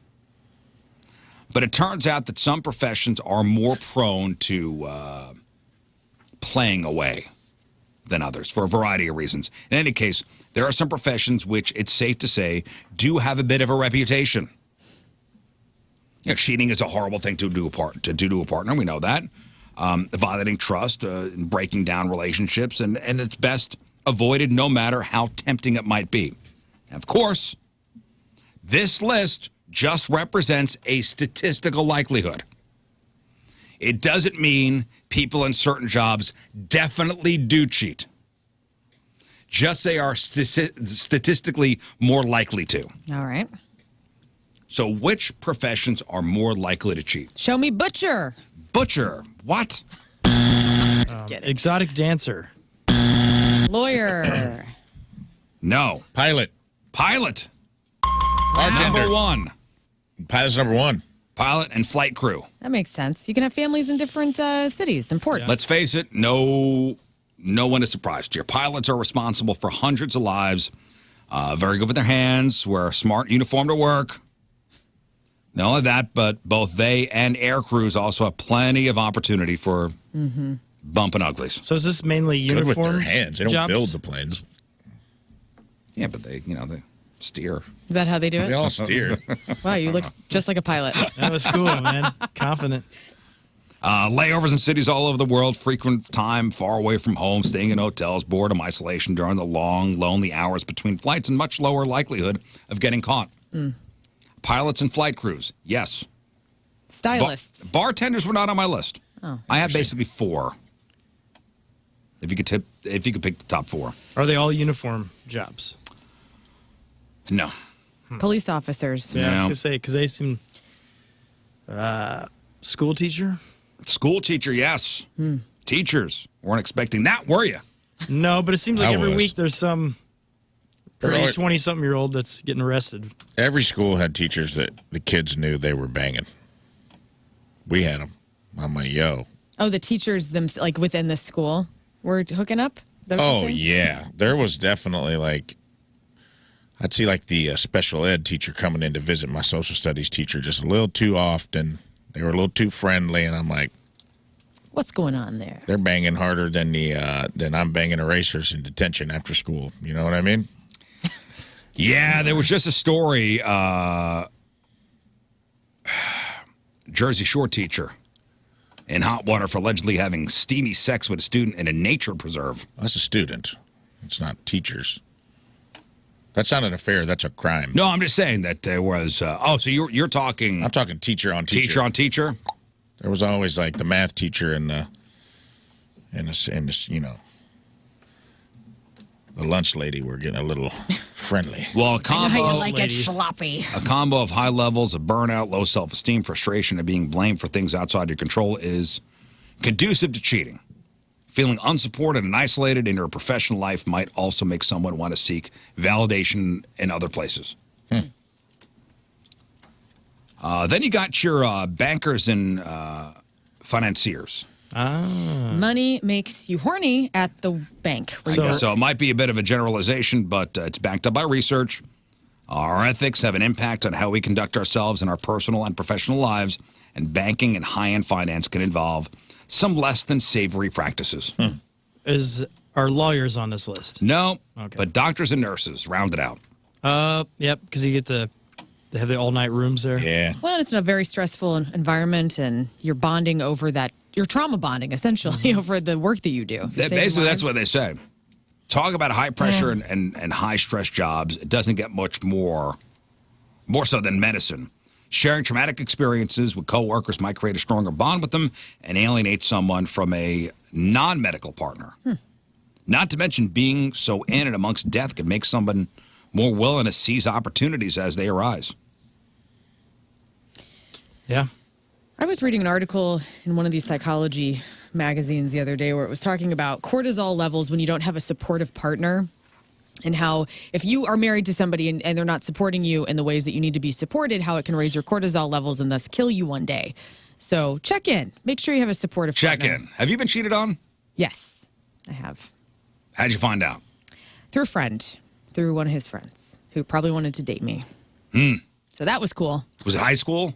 It was college. College. It sucked. It sucked because I knew the girl and it was just shady all around. But But actually, I mean, sometimes that catalyst in your life is the best because who knows if I would have stayed with that guy. I mean, he was a total trash person in the long run. Well, I had two high school girlfriends cheat on me. Together? Right on, dude. Dang. So I should have done that on the webcam. I'm sorry. That was... No, I have a funny story about that. All right. Actually. Go. No, the first high school girlfriend that cheated on me, it was, I was like, I remember going to her house and she was standing in front of our house. I just got my license, my driver's license. Drove to her house and she was crying. I was like, what's up? Here I am. What's How up? you doing? And What's up, crybaby? she copped to it. Yeah. Well, immediately? Yeah, pretty much. Pretty much. And then my steady high school girlfriend, I know she did, and I couldn't prove it. But that was a very toxic relationship as it was. This one lady tried to kill you all the Yeah, time? 3 times. Yeah. I'm glad you got away from Well, her, she dude. killed you slowly with the pain Yeah. of the infidelity. No, I had a girl break up with me right before I met my wife, right before my wife and I wound up getting together. She dumped me and wound up going with another girl. Uh-huh. And I didn't find out until we were and we talked about this last week. It was the Family Values Tour, 1999. Limp Bizkit, Eminem. And it was in between bands. And on the big screen at the arena that we were at, remember, this was the 90s. Right. And they were showing chicks flashing their boobs up on the big screen. And I wasn't paying attention. I was working for a radio station at the time. And Scott Rizzuto is born boob blind, everybody. yeah. I mean, of course I saw it. I glanced. I saw it, but I wasn't hyper locked in. Right. I hear the arena erupt, going crazy. And I look over to see what's on the big screen, and there's 2 girls making out. Cool. And I'm like, all right, that's my ex-girlfriend And it was your with ex? her new girlfriend. Oh, really? Yeah. It wasn't like a one-off thing? Because lots of chicks do that sometimes when they're on cameras. They just kiss other girls. No, this Funsies. was her new girlfriend. Oh, good for them. And how did it make you feel? Did you feel like, wait a minute, I could have had 2 girls at once? Or were Of you like, course. or did you feel Of like course. demasculated, like, oh my God, she's with a woman now? I didn't feel that way at all. That's good. Like, I didn't feel emasculated at all. It was more, there was opportunity here that was missed. It's true. Yeah. Bummer. Yeah. Have you been cheated on? Oh, yeah. Oh, yeah. I had one ex-girlfriend who was so jealous that my work wife at the time, who's still a very good friend of mine, I love her to death, I was in her wedding. And I stood on her side in the wedding. Like, she was so obsessed with the fact that we were sleeping together that she would drive up and stalk me in the parking lot. And then she started talking to my friend Laura's boyfriend and trying to convince him that we were having some sort of an affair. They became jealous together. And they started hooking up. Oh, God. So and that's usually what happens. And what had happened was the girl I was dating had cheated on her husband in a prior marriage. And it was like they project that stuff onto you. People project their own insecurities onto you. And then they just willed it into existence. And then I came home one night and the locks were changed. And this guy had come to my house and locked me out of my own house. Oh, my God. And I was like, what the hell? Because we lived together. I go, hey, my key's not working. She's like, I got to tell you something. And I'm just like, oh, so all the time that I've had to deal with your craziness, you were the person that Wow. So I've had that happen. I had another ex. She ended up having a kid. She was cheating with some guy at work. We were going through a rough patch. And at that point, in her defense, but I forgave all of them. You forgive those things, man. People are human. But it was same thing. I came home one night and she was drinking a bottle of wine and crying. And I go, listen. What's up? Same thing. What's up? Never a good feeling, dude. If you walk in on the person you're dating, they're alone drinking wine and crying their eyes out, you better hope that like a new Beyonce CD dropped that day. Or something bad is about to happen in your life. And she couldn't like she couldn't tell me, but I was like, you good? And we didn't live together, so I was like, well, I'm out. You seem like she's like, I'll call me when you're ready to talk. And then like a day went by, and I was pretty stubborn. I was like, whatever, you're being weird. Then a week went by. Then it was like a month went by, and I was like, I guess we're broken up. Oh. And then later, she like asked to meet me out for dinner, and then like was like, I had an affair, and I'm pregnant, and I was like, oh man, whoa, That's a lot. Congrats. I don't know what to, I would like, but the thing is, like, we're still friends. Like, she copped to it, and we were young, and So the I guy was no prize. This was like when I was drinking. Like, So I the don't guy blame her. I probably drove her to like. She's probably like, this guy's a psychopath. So like, the guy she took it up with wound up getting her pregnant.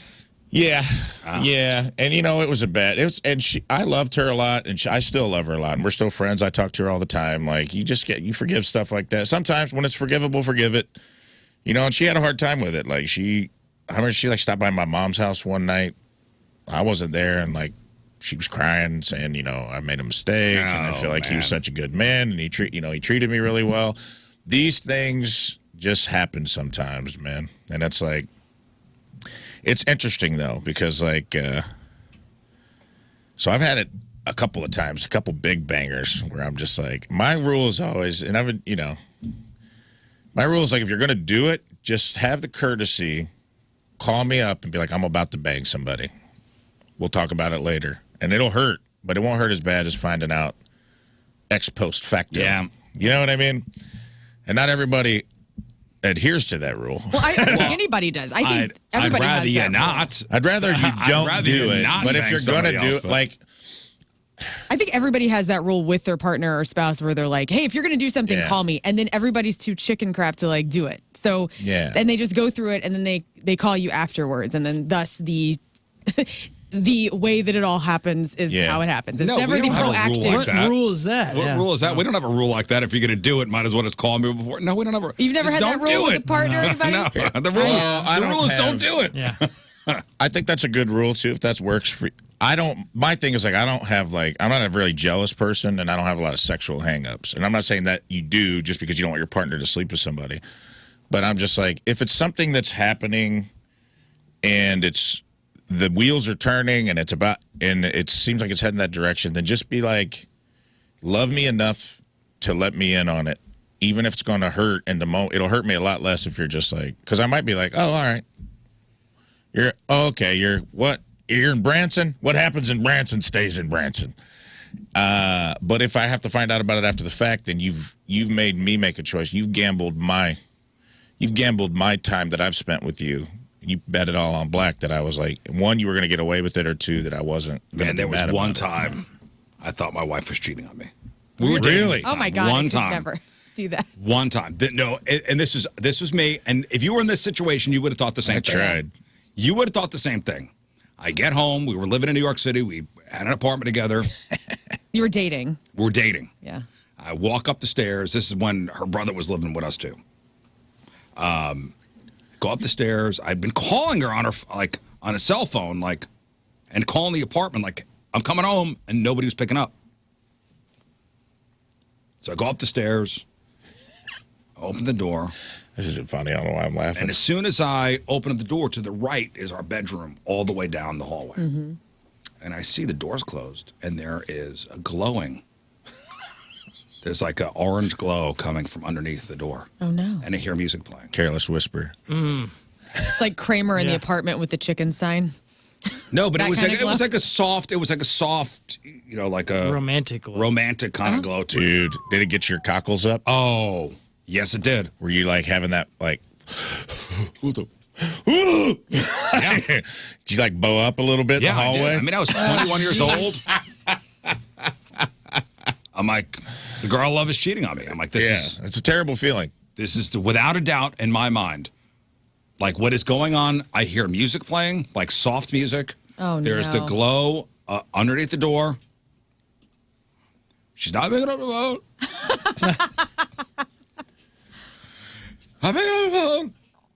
I'm like, when I open up this door, it's going to be, I'm going to see something in there that I'm not going to want to see. And It's devastating. I'm going to be devastated. Yeah. I'm going to be devastated. You're just out in the hallway breaking your own heart, dude. This was one of those, take a deep breath, Scott, and do I open up the door? Do I just leave? What, without a doubt in my mind, there were two people having sex in that room, and I was not one of those people. If I'm lucky, it's another chick. Yeah. Round two. If I'm lucky, it's another chick in there, and they're just waiting for me to get home, and it's a surprise. I don't know. My birthday is close. It's July. It's the beginning of August. Maybe this is an early birthday gift. Right. No, so I walked down the hallway, and again, slowly walked down. It could have been, the hallway could have been 10 feet from the door, and it seemed to me like it was a mile away. Mm-hmm. And I slowly turn the handle, and I fling open the door. And there is a massage table and a woman massaging my wife. She had gotten a massage. And a woman came over, thank God. and that was the soft music and soft light. She's like, get the hell out of Started here. taking off your shirt. You're like, all right. It was exactly what I thought it was like a gonna be. professional massage. Oh, wow. That's wild. And she goes, I told you I was getting a massage today. You don't listen. Somebody got in her a gift card, and it was like the spa. They come to your house. Yeah. And they set up the table. Great. Wow. That's funny. hilarious. Well, that's a good relief, I guess. Yeah, that is nice. You're like, woo. You ever been the cheater? No, never. Never cheated. Never. I've never been a cheater. Got Anybody? close. Got close to cheating. Didn't do it, though. Never close. Never put myself in a situation where it could happen. Yeah. Never. I did do this. Like, there was a situation where it could have happened, and then it didn't happen. And then the next day, I broke up with the guy that I was dating at the time. So you're saying it got close enough It got where... close enough to where I was like, I'm not into this guy anymore. Right. I'm going to let this go. And that was hard, because I didn't, like, nobody wants to hear that. Nobody wants to be like, hey, I think I found somebody else. And it, it just sucked all around. It was, and I still feel bad about it to this day. I still feel like a trash person. I am a trash person. You came close enough You didn't where do it, though. it could have happened. No, but I broke that guy's heart. But in your head, In your head, it could have happened, and it got too close where you're like, Yeah. this obviously is not working out. Yeah. Scott, have you been cheated on? With like maybe cards or Monopoly, but nothing sexual. Yeah, I've been pretty lucky with that. But I've dated a few gals that have definitely cheated cards and Monopoly. All right. Are you okay? Good stuff. Yeah. Okay. I'm all right. No, I don't know. I have been very fortunate with that, and most of the gals I date and especially when I'm married, they're just really good people. I don't know. I've been very fortunate. That's good. A lot of churchy girls, Yeah, those are the wildest ones Yeah, I guess sometimes, so. brother. I dated a preacher's daughter. I know what that's all about. Oh, damn. She was one of the... You dated a preacher's daughter. Oh, yeah. And you cheated on her? Oh, I never cheated. I've never been a cheater. I've done a lot of bad things in my life that I regret, but I've never done that. I can't live with the guilt. I man. can't either. I'm not a good... It eats at me. Yeah. I couldn't just like be the guy that's like banging somebody on the side and like keeping it hush hush. Yeah, I mean, You had too many balls to make keep a in the air. commitment. Yeah, especially now. I especially couldn't do it now. I'm too tired and old. I'm a monogamous, man. I never had my sexual deviancy like in my 20s where I was just like sleeping around. Like I was always I've always been a relationship person, and it just one at a time. So I'm glad my wife trusts me implicitly, and I trust her implicitly as well. And I was Except for that one time in the hallway. That was so long ago. For 6 we weren't minutes married. Yeah. when you were ready to kill somebody. yeah. Oh, I'm really... And I tell her, I'm bowed up for trust. I'm not going to cheat on you. I just don't have the time. Yeah. And keeping your stories straight.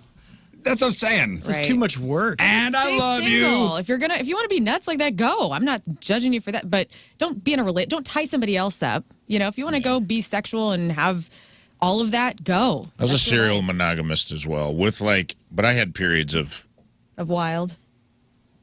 all bets are off. Like when I was single, living the single bar life, there's plenty of times, there's a lot of, one-night stands and wild times. Sure. But I never was, like, in a relationship. I never, like, dated two girls at the same time.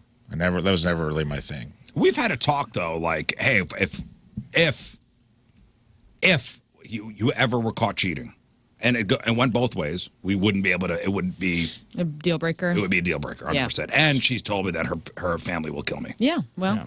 Now, that I do believe. That's an extra bonus. That's an extra bonus, just on the one side. So you don't end up in a compacted car somewhere. Right, and I believe her, and not that it makes a difference, Yeah. because I love her dearly.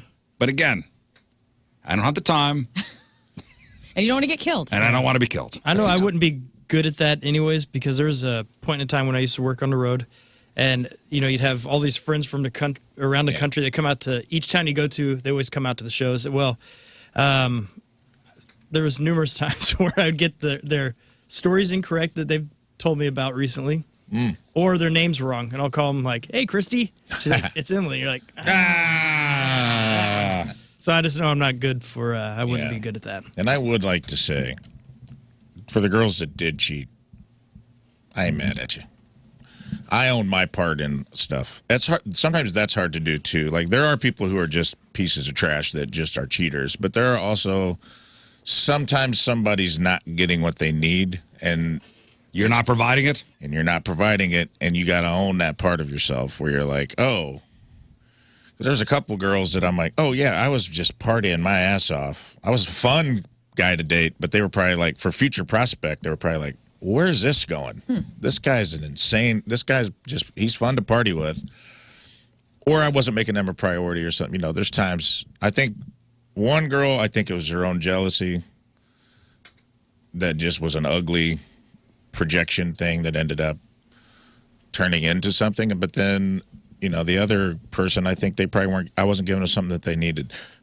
And you can reflect on that later and say, maybe not in the moment.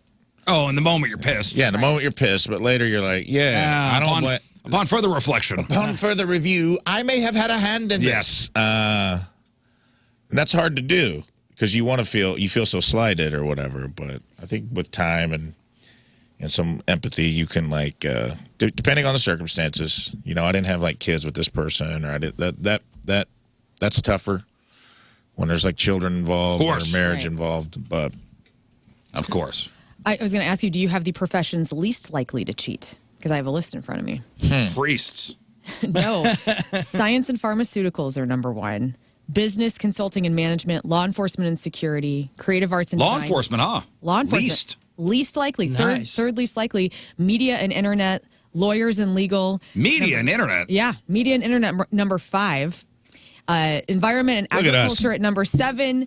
Marketing, PR, and advertising, number 8. Public services and administration, number 9. And retail, number 10. Least likely to cheat. Huh. Interesting. Pretty cool. Interesting. Yeah, well. The high school girlfriend. The first Actors, not on either of those lists. The first one, like, what else do you need from me? I got a car. That's so cool. No, you got it all. Car? Freaking, I got your garter from prom on my rear view mirror. Nah, I think I was a junior. This is junior, as a junior. Yeah. All right. Well, listen, we'll take a break. We'll come back. On the honor roll. We'll come back. Think about this on the break. What's the grossest thing your partner does, but you kind of accept it?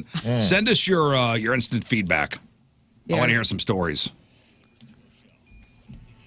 And then we're going to do the sex toy of the week. What's the grossest thing your partner does, but you accept? It's 8:37. It's Monday, traffic and weather. Lern coming at you. Brought to you by Worldwide Technology Raceway, the Confluence Music Festival with Ludacris, Riley Green, and more. And the NASCAR Cup Series is happening June 1st and 2nd. Get your tickets at WWTRaceway.com. Eastbound 70 just before Hanley in the left lane. Traffic is heavy through the inner belt. Eastbound 40 just before 270, the left lane. Traffic heavy through 141. Today we'll get up to 88. They're saying that thunderstorms are expected tomorrow at some point, probably tomorrow evening, but that could change. 61 as the overnight low. Right now it is 62 at 8:37. To kind of put a capper on Sex Time Fun Facts, and we'll get to Sex Toy of the Week. So what's the grossest thing your partner does, but you accept it? Because you love them. Right. You love them. Doesn't matter what they do. Still love you. Somebody wrote in, he leaves his Q-tips everywhere. Like used Q-tips. Okay. Yeah. Gross. He picks his teeth with the point of a knife. It's not really gross, but the sound of metal against my teeth makes me cringe. What else, Rafe, on the instant feedback? My wife blows her nose at the dinner table. I get that. Gross. She farts like an 85-year-old whose insides are slowly rotting. No. That's not a big deal. Cute. It'll be fine. This one's kind of wild. My wife will work out in the morning, then go to work, not shower, come home, and want to get freaky, but hot damn, she has BO. Oh, yeah. Stinking. I just tolerate it because I'm a guy and giggity. Respect to that, but man, that's a tough one. She sucks her tea bags dry. Ugh. Yum. She mixes M&Ms and Skittles in a bowl and eats them together. I get that. That'd be divorce. That is not right. Ooh. This one's a tough one. Go ahead. Picks, pulls his toenails off, then chews on them. Yeah. And his feet are absolutely disgusting. From 22 years in the Army, sometimes he will really try to make me puke and spit them at me. Ugh. She nearly dies from choking on stringy cheese every time she eats a mozzarella stick. She never learns. That is awesome. Ooh. Woo! How do you know this? And two, from our listener Haley, grossest thing my husband does that I just accept is wiping back to front. Ew. No. So was he going between the legs? I guess so. Why wouldn't you just go the other way? It's so much better. What are you doing? Front to back? Well, that's where it turns into a mud flap if you're a male. Wowee. It's true. She bites huge cartoonish chunks of cheese that we have in the fridge. That's also kind of hilarious, right? Yeah. She poops without closing the toilet door. He sometimes eats while using the bathroom. That's gross. That's I don't a rough even one. I don't even chew gum Yeah. in the bathroom. I'm so I don't do freaked out that, by but it. anything else, yeah. No thanks. Yeah. Forcefully gags himself when brushing his teeth to remove phlegm. It's shockingly loud. Every single toothbrushing. I mean, can't really hate on that. Like if you're in the bathroom and you're, if you're brushing your tongue and you got a gag reflex, like what's the guy supposed to do? Yeah. Where else are you supposed to do that if that's happening? And as long as it's not like in walking into the living room and doing it while he's trying to have a conversation with you. Jeremy but says, maybe doesn't shut the door. And... my wife won't stop for adopting dogs. We're good at 2. Now we have 3. She's got puppy fever. Well, I understand that. Oh, God. Mm-hmm. Yeah, that sounds like a you problem. Yeah. Brother. Yeah, none of these are deal breakers. It's just gross. Yeah. Yeah. What about your house? Anything fun going on? I'm sure I'm gross. I think the grossest thing that Tim does that I know about that I have to deal with is the guy will shave his balls and he'll shave like all of his body hair over the toilet and then he'll leave the hair in the toilet. And then we always have our lids down, so you don't see what's in the toilet. And so you pop it up, you do your thing, and then I'm surprised each time. Because I'm like, what the hell is this? And it's all of the Like, pubes. why don't you flush it? Why doesn't he flush flush it? it. Is he doing it on And purpose? why is he doing it? I think he enjoys frightening me in this way. Oh, it's a little thing you have to Okay, do. that's cute then. He's letting you know the lawn's been cleaned and is ready for New visitation. It's ready for the masters. Yeah. Yes. I don't think your plumber's going The to... lawn is ready for the masters. The The fairways greens grew. have been aerated and the Time to putting start putting. surfaces are slick. It's just very startling. You don't expect that, Yeah. Either 1 or 2, you're like, whoa. You just don't know. You think that something's happened to your urethra when you look My down. wife's got a Dang. tongue scraper. That's gross. Ugh. That freaks me out. Although it looks like a razor without the razor on it. Yes, I don't know. But what's that? Why does that bother you? Just because she gross. owns it, or does she do it in I front don't of you? know. No, she doesn't know, but it's like it sits there, like she got hers, We've got the his and her sinks. She's got her side, whatever does, whatever happens on that side. I don't know Right. what's going on there. But, take a quick glance over. You go, what's up over here? Like, what is this thing? It's a tongue scraper. Oh. Ah. That's where the old toothbrush works just fine for that. Listen. Yeah. One and done, man. It makes her happy. I find a lot of, and I've talked about this before, those little Dentapick things everywhere. Door handle in my car, used, where she's ridden with me, like in the little hole where you like Right. 10 or 12 used Dentapicks in there. And What's I'm her little keeper? Oh, I want to kill it. Because people ride with me. And I don't know, I can't see it. I don't know that they're there. And I'm like, dude, come on. In the shower, like makeup wipes and a used Dentapick will be sitting on the, and I'll leave it there and just be like, how long will this go? Yeah. Week will go by until I finally cave and throw it away. Like, it doesn't bother her. And I'm just like, flossing's great. I floss, but I do not leave my floss or my dental picks like laying around. Yeah, my wife's that way with snacks. Like, there's snacks, like in every crevice of the car. There's like, you go reach somewhere and there's a snack. Well, that's just convenient. Little something. That's tight. But open? Open. Like a loose gummy bear just sitting in the hole? Open, or like, it's summertime. It's St. Louis summer. Like, why is there, like, I put my hand in something. I go, is this chocolate? Oh, yeah, I forgot. When we first started dating, she eats like a caveman, too. And that's always been like it was almost a deal breaker at the beginning. What do you I've gotten mean? used to it. She would like, when we first started dating, she didn't really use a fork. She would like eat with her hands and then like dip her hands in her water at the table and clean her fingers off. Is that a European thing? I don't know, man. I literally think she might have been raised by wolves at one point. Her parents? Just a Russian thing. Her dad is kind of like that. I'm like, like I saw her dad lick his plate one time, and I go, hey, your family's got to get it together. Her dad like picked up his plate after he goes, that was good, and he like literally started licking the plate, like holding it in front of his face, and I go, what the hell's happening? Oh, this is not true, Stephen. My girlfriend blows snot rockets wet or not into her hand and usually eats it. No. Get out of here. There's no way. That's his wife. All right, let's put a capper on this 6-time fun facts. Rafe. Nope. What do we have this week? Well, this week we have the Satisfyer Pro 2 second generation, $69.99 on Adam and Eve, with 4.25 stars out of 5 stars with 4,185 reviews. And What is this thing? This thing is a stimulator for women, and it is, honestly, this is Tina's, while we're on the subject of partners, this is Tina's road companion. Really? You know what it looks like? We've bought several. This has been left behind in many Airbnbs and hotel rooms.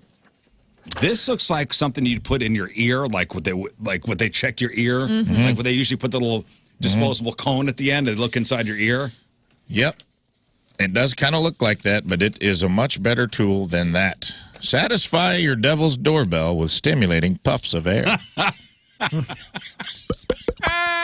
Description. Think a guy going downtown, just more intense. That's from Cosmopolitan. Experience oral on demand with this revolutionary new clitoral stimulator. Satisfyer uses proprietary air pulse technology to mimic the same toe-curling sensations you experience during oral sex. Waves of air pressure gently, quote, blow and suck, end quote, on your bits, and so it really feels like someone going downtown. And it does all that without ever directly touching them, making it perfect for more sensitive women. It also lets you use the Satisfyer for longer periods of time than you would tiring out your bean with a regular vibrator. Okay. The oral-like sensations are enhanced even more by its specifically shaped tip. The soft silicone scoop fits perfectly around your happy button, creating a tight seal for a more intense experience. And a little lube around the rim of the tip increases your thrills even more. Experiment with the 11 stimulation modes.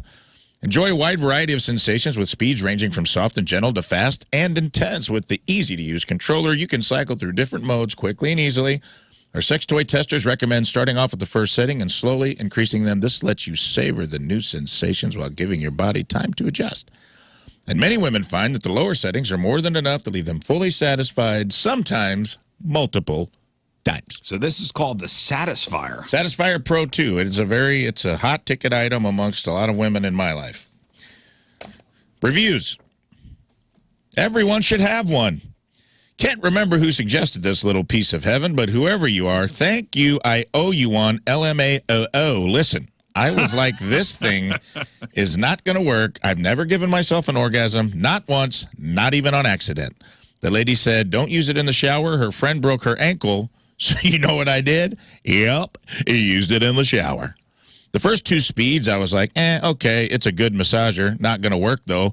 Cranked that bad boy up to like a 4 or 5 and hit the Mimi and had to grab the shower rail. I was done in like 30 seconds. So, yeah, this thing is going everywhere with me. Well worth every dollar. 5 stars by a verified buyer. Okay, another satisfied customer. Okay. It's pretty good. Next review. You won't believe this thing, all caps. This is the best toy we have ever tried. Exclamation point. The reviews say it takes a little to find the right spot, so I was telling my wife that as I was placing it on her, and I got as far as the reviews say it takes a few minutes to find, and she yelled, "Get a towel!" That's how good this is. It was only about half power. She normally takes a while to get there, but it was literally seconds, and we had to change the sheets. Oh, my God. I have never seen her react like that. This thing goes in our Hall of Fame.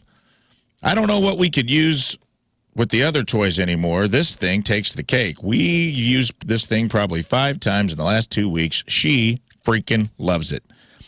And she makes sure to show her appreciation. If you know what I mean, we do know what you mean. If you have a love button or love someone who does, or both, you need this in your nightstand. 5 stars, frozen in Nebraska. And finally, one last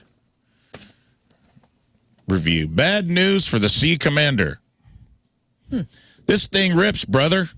Been taking it on the road to all my comedy tour stops, and it's like an understanding therapist for my little man in the canoe, and basically my partner, Rafe, is obsolete. This seems very specific. 5 stars anonymous. Oh, wow. I don't know who could have set that in. That's weird. Kind of odd. 5 stars, not Tina. Not Yeah, that just seems very specific for some reason. But anyway, that's the Satisfier Pro 2 second generation. There are actually people, original listeners, who have this thing. A lot of good reviews. A lot of reviews coming in from original listeners. So there you go. That is the Satisfier, the sex toy of the week. All right, let's take a break. We'll come back. Rafe will read some of your emails. It is 9:01. It is Monday. Traffic and weather. Lern coming at you. And it's brought to you by Worldwide Technology Raceway. The Confluence Music Festival with Ludacris, Riley Green, and more is happening alongside the NASCAR Cup Series June 1st and 2nd. Get your tickets at www.raceway.com. Nothing to report out there. Looks awesome. So does the weather. 88 will be the high today. 61 is the overnight low. Rain expected tomorrow evening. And right now it's 63 at 9:01. So you think this 4-day work week thing is going to... Oh, no. You Not think in this that's ever country. going to be a thing? It won't be in this country, but in other countries, it's working out pretty well. So a new poll of 100 CEOs found 30% are seriously thinking about shifting away from a 5-day work week now. And that's how many said they're considering a 4-day or a 4.5-day week. So 4.5 usually means, Fridays are a half day, but, it depends on your job. Starting late on Monday would be cool, right? Yeah. I would not be upset. Productivity went up, they found, with people in a 4-day work week. Obviously, there's more to be done, so you're putting more of a workload in those 4 days. Well, a lot of us but more would is be getting willing to done. work the same number of hours. So, like, if you have a 40-hour week, but spread over 4 days instead of 5, It's like a 10-hour work people day. would be willing to stay longer. Yeah, cool. Yeah, nurses have the 12-hour schedules, which are pretty rad. Yeah. They have 410s also. Yeah, I know a lot of nurses that'll do like 410s and then have 3 days off. it's awesome. And we talked about this before. Like, what day of the week would you want off? I'd like Mondays off. Would you like Mondays off? Dude, Wednesday. The little island day off. It's nice. Yeah, I I'd think rather- the island day off is... But then, the getaways. You can, if you put it together, you get I'm not 3. going anywhere. Well, No, I like working on a Friday because you're just ready for the weekend. So everybody's normally in a good mood. So that's kind of a free space. Okay. Mondays, nobody wants to be where they are. And, I mean, it would be nice if Sunday wasn't such a rush kind of day where you could actually just enjoy it and truly have a real Sunday. Yeah. Yeah. Yeah, I'm not sure if you were to ask me. All right, Rizz, you get to pick one day.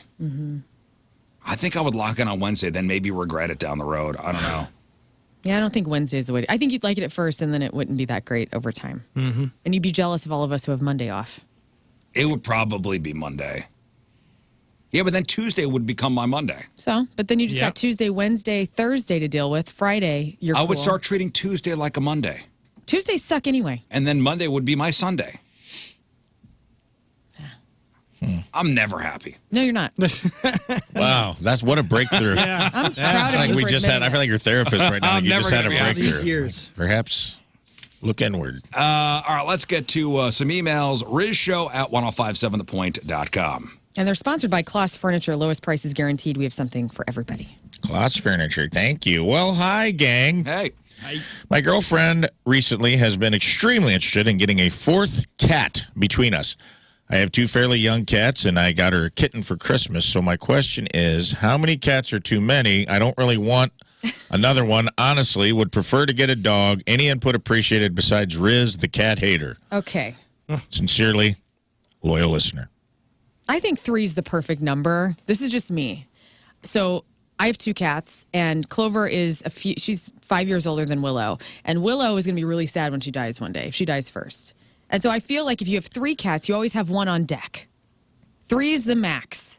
And this is coming So from when my one cat dies, lady. you have another one to step up. Yes, I think Next 3 is man the up. word. This isn't my step cat. It's the cat that stepped So up. all you're doing, you're planning on your cats dying. I know. Constantly.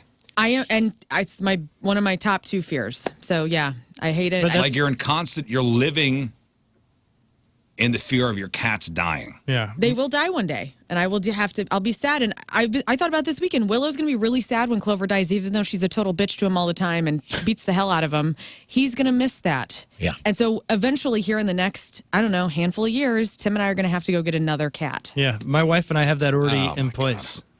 Where once one of our dogs starts getting to that old age thing. You gonna get another dog? We're getting one in. So that way, if they pass, it's like, well, that's a bummer because that was the coolest creature. Oh, we in the world. got a And I puppy! A new coolest creature. You got a puppy! I was at an event. I was emceeing Helping Stories of Monroe County. They have a Cause for Paws event every year, and it was Saturday. Hosted it. Dude, little pile of puppies there at the event. I almost came home with a little dog. It was so cute. At what count does your home start to stink? Probably Probably 3. 4. Yeah, probably 3 or 4. You gotta have, because you have to have 2 litter boxes per cat. 2 litter boxes Man. per cat? Per cat. Or you have to always have 1 more litter box than cat. So, for instance, at my house, we have 2 indoor litter boxes and 1 in the garage. And so if we got a 3rd cat, we would have to put another litter box Jesus. somewhere. So then you're Ooh. rolling 3 or 4 deep litter boxes for 3 cats. Oh, gross. And that's a problem because then your house will start to smell. Yeah. I think the one cat is almost the perfect amount for me, Yeah. at least. I love having that. But 2s can be fun, but you always have the one that's mean. And the other one's going to be really nice and follow you around. So maybe it's worth getting 2 so you know that one's so going to. we've settled on getting no cats. Yeah. Cap it at 3. Next. Yeah. And also, these are both, they're all young. So, like, get 3 and see how that goes before you add a 4th. All right. Next. Curious. Oh, hi, guys. Hi. Curious, how much do you guys pay for a haircut? I go to the barber and pay $60. Is that too much? Travis G. That's a lot. I'm not answering this question because You don't want Tim to know. No, I don't care about that. You guys Yeah. are going to be more beneficial to this man. I'm assuming this is a man. I pay $700 per haircut. And it shows. It shows by the fact that I have to wear a hat to work Can we every talk day. about Rafe's gorgeous locks, though? I mean, you've been growing this hair out now for a year.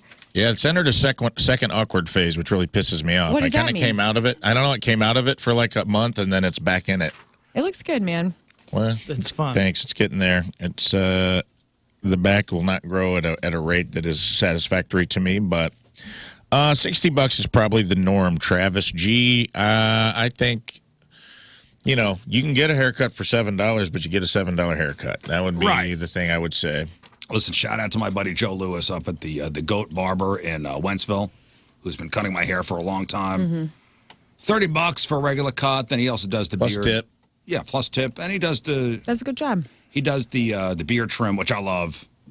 Like I do like a beard trim, the hot towel. Oh, that's great. There you go. Joe's the best.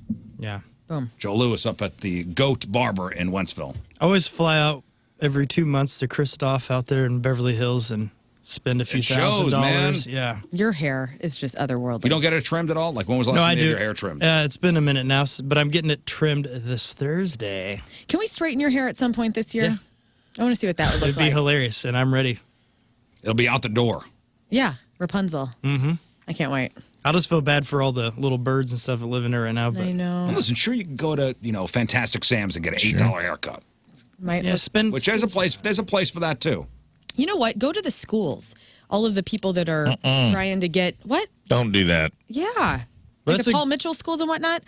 The students need people to work on, and You get a yes, really it's a good deal. gamble because it's students. But sometimes you nail it. This is terrible advice, Travis. Do not go to a school. I think if you're a guy, you can definitely get away with going to the schools. They have the mannequin heads they practice on. Yeah. The plugs. Go to someone that you trust, because I know how that is. Sometimes you got to kiss a lot of frogs to get to a person that can cut your hair the way you Once like you it. find your person, Yeah. I'm pay 'em. loyal. Yeah. I have to stop befriending my stylists though, because then it becomes this whole thing. Oh, like me and Joe, my barber, good friends, talk all the time. I know. But then if you want to go somewhere else, it's a whole thing. I brought Joe to Metallica. Oh yeah, I met him. Nice guy. Yeah. I go to Saturn Salon, new salon. Jacob does my hair. It's about 300 bones when it's all said and done. And I'm going back on May 1st because we toned me too blonde this time, and I'm not. I need to go darker. Listen, again. I know what happens at these women's salons. What happens? A lot of money exchanges hands. Yes. It's usually like 3.5 hours an appointment. Oh, it's There's the cut best. and color. There's But it's also not as Chatting. frequent. No, it's not. I go like 3 times a year, maybe. If you think about it. Like, I get it. Guys go monthly, every 5 weeks. If you have a short haircut, it's probably 4 or 5 weeks. You're paying 60 bones a pop. That's like by the time you tip and everything, you're probably looking at close to $250 for 3 haircuts. I used to get my hair cut by this woman down at South City, was loyal, went to her for like 10 years, and then she stopped cutting guys' hairs. Yeah. Damn, that's she rough. shut you out, She shut dude. me out. Like Did I you was talk? the last. I was the last of her men clients. She break up. How did she break up with you? She said, I'm not cutting guys' hairs anymore. Sick of it. Man. So either transition or you're out. Wow. Yeah, I was a man without a country for a while. You're at a That crossroads. is a sad Poor day. thing.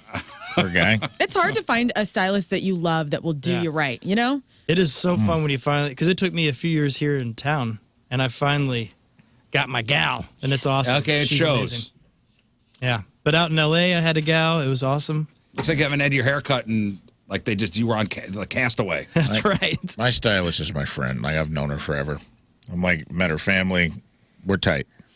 Next. All right, next. Hello, Rizz Show. This is mainly for Rafe. My girlfriend and I were listening to the show last week. Heard you're going to be in Austin for a comedy festival. We have a trip planned there at the same time as the festival. We love comedy. We're going to come see you perform. Any other suggestions or nights we should attend?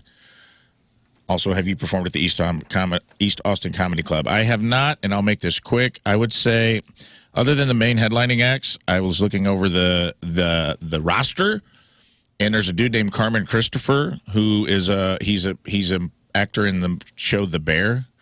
He kind of plays the manager guy that comes in every once in a while. That's like Which guy's this? he's like Fap's friend. That like kind of an Italian-looking dude with like salt and pepper hair, young guy. Carmen Christopher.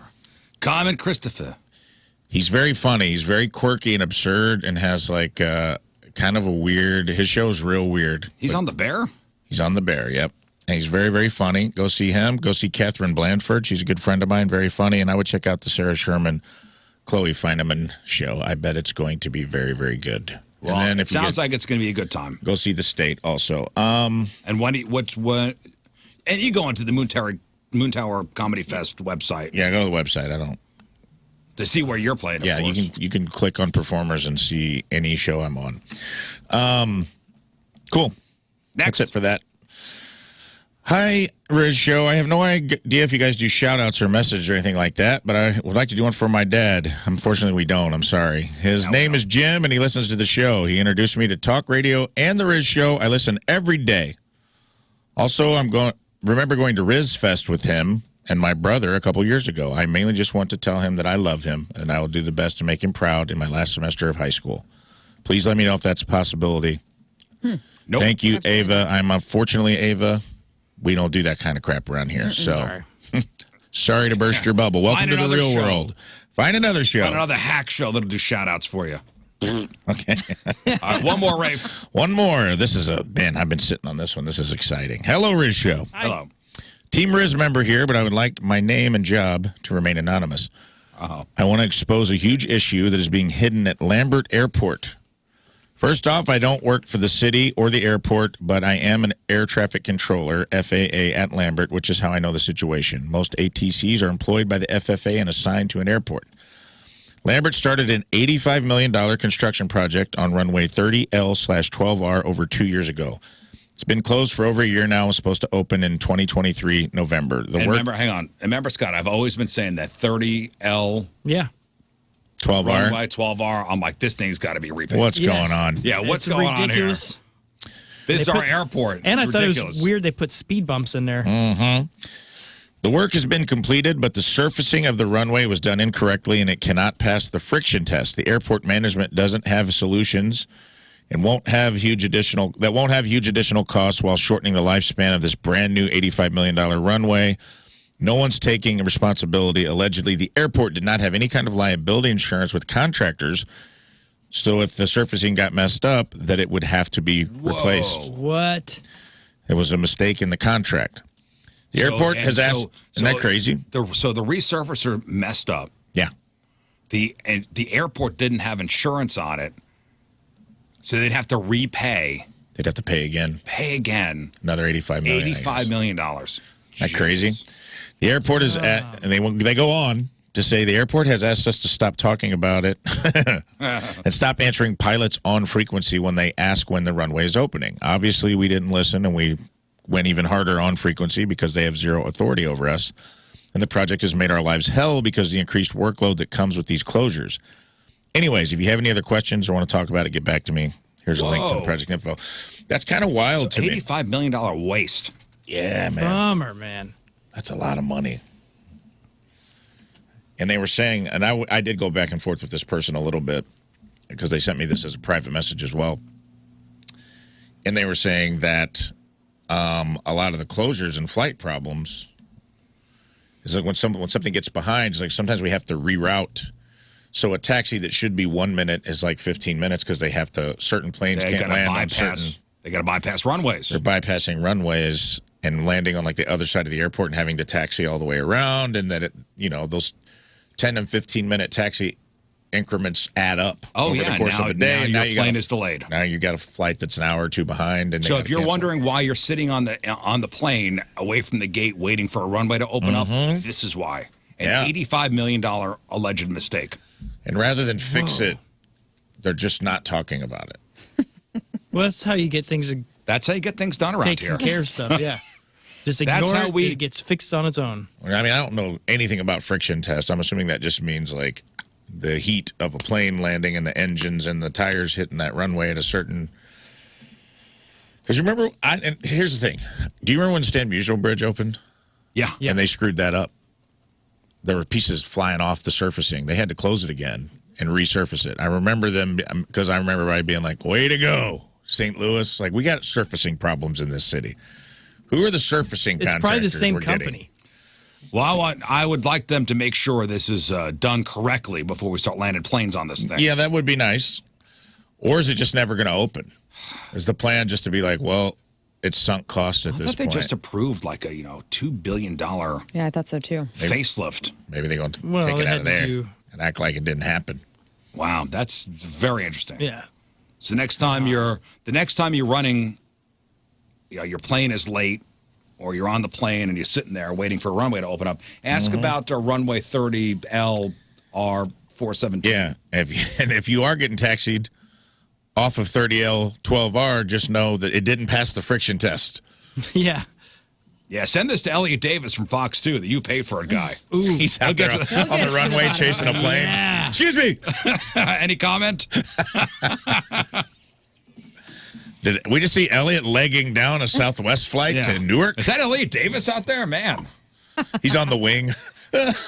Any comment? All right, we'll take a quick break. We'll come back. Lern's got sports. It is 9:27. It is Monday. Traffic and weather. One final look. Lern coming at you. Worldwide Technology Raceway sponsors at the Confluence Music Festival featuring Ludacris, Riley Green, and more. And the NASCAR Cup Series is happening June 1st and 2nd. Get your tickets at www.raceway.com. 3-vehicle crash on southbound 170 at Brentwood Boulevard. The left lane is closed. High today of 80 degrees. It's sunny today. Possibly some weather that I thought was going to be tomorrow evening. It could speed up into tonight. So just, stay on top of your local meteorologist. Who knows? 61 is the overnight low. And right now it's 64 out there at 9:28. Minutes left. Let's do sports.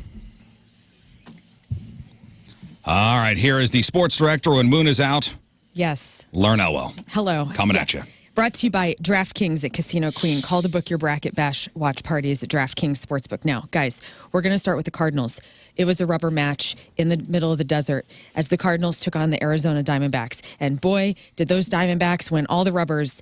Final score was 5-0. The Cardinals did absolutely nothing worth of note. They weren't even tweeting about it, and it was really sad. But the good news is the Birds begin another series in Oakland against the Athletics later today at 8:40 p.m. All right, Sweet. so the West Coast.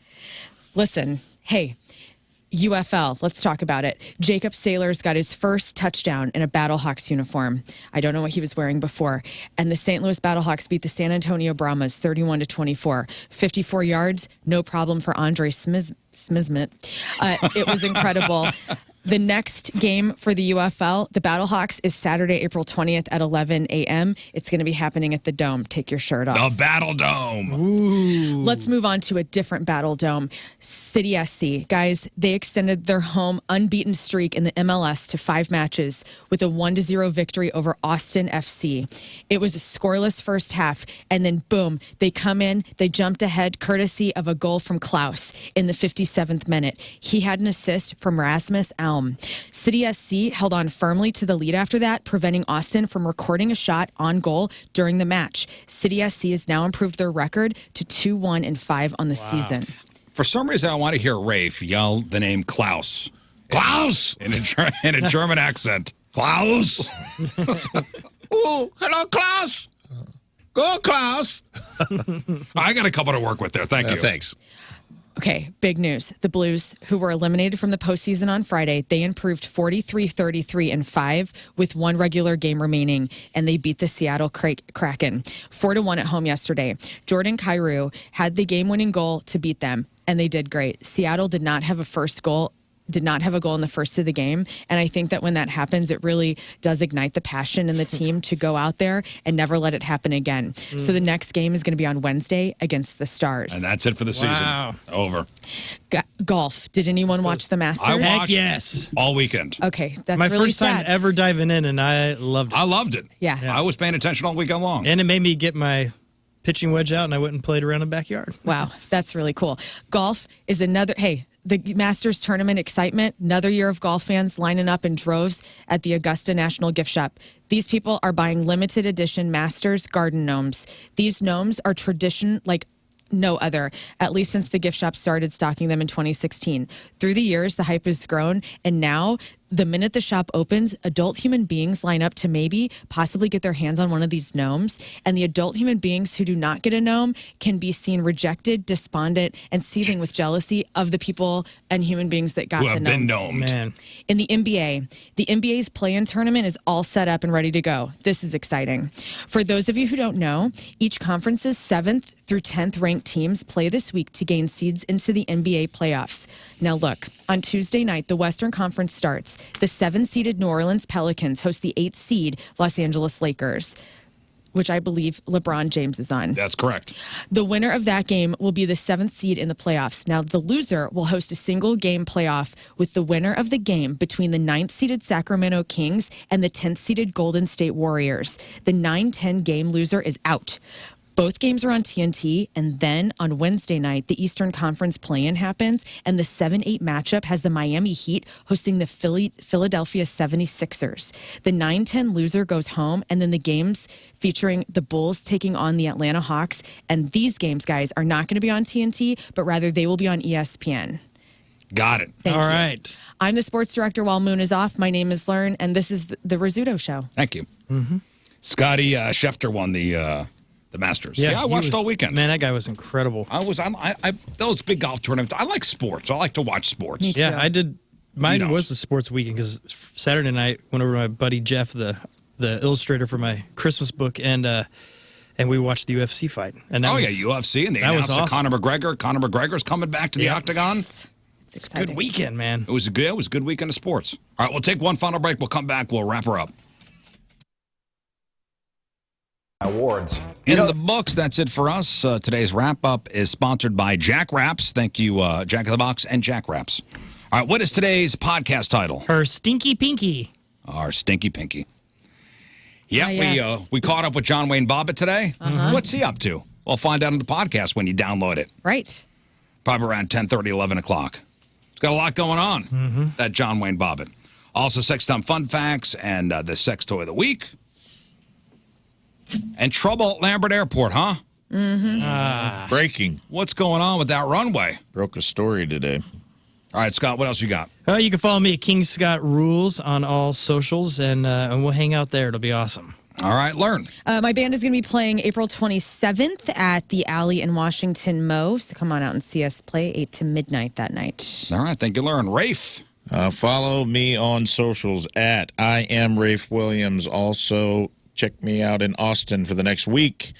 If you're at the Moon Tower Festival, and I believe tomorrow, tickets go on sale for Streets of St. Charles. I'll be doing the St. Charles Funny Bone at the end of May 31st and the 1st, the weekend after Memorial Day, because I don't want to compete with Lake of the Ozarks. But after you go get burnt and drunk on the lake next weekend, come see me at the Funny Bone in St. Charles. A lot of people have been asking when my next local shows are. That's your answer. My next local shows, I'm doing 3 shows, Friday and Saturday night, May 31st through June 1st, Streets of St. Charles. Go on sale tomorrow. Excellent. Have fun in Austin. Yeah, man. Yeah, have a great time. That'll be great. We'll hold it down here. Hold it down. We're going to hold it down here. All right, Moon returns tomorrow. We leave you with a selection from our Teamers Member Today, brought to you by Hot Shots, St. Louis home for Blues hockey. From St. Louis, Joshua Smith is our Teamers Member Today. Joshua wants to hear this song. Here it is. We will see you tomorrow. Done and next. Bye. Bye.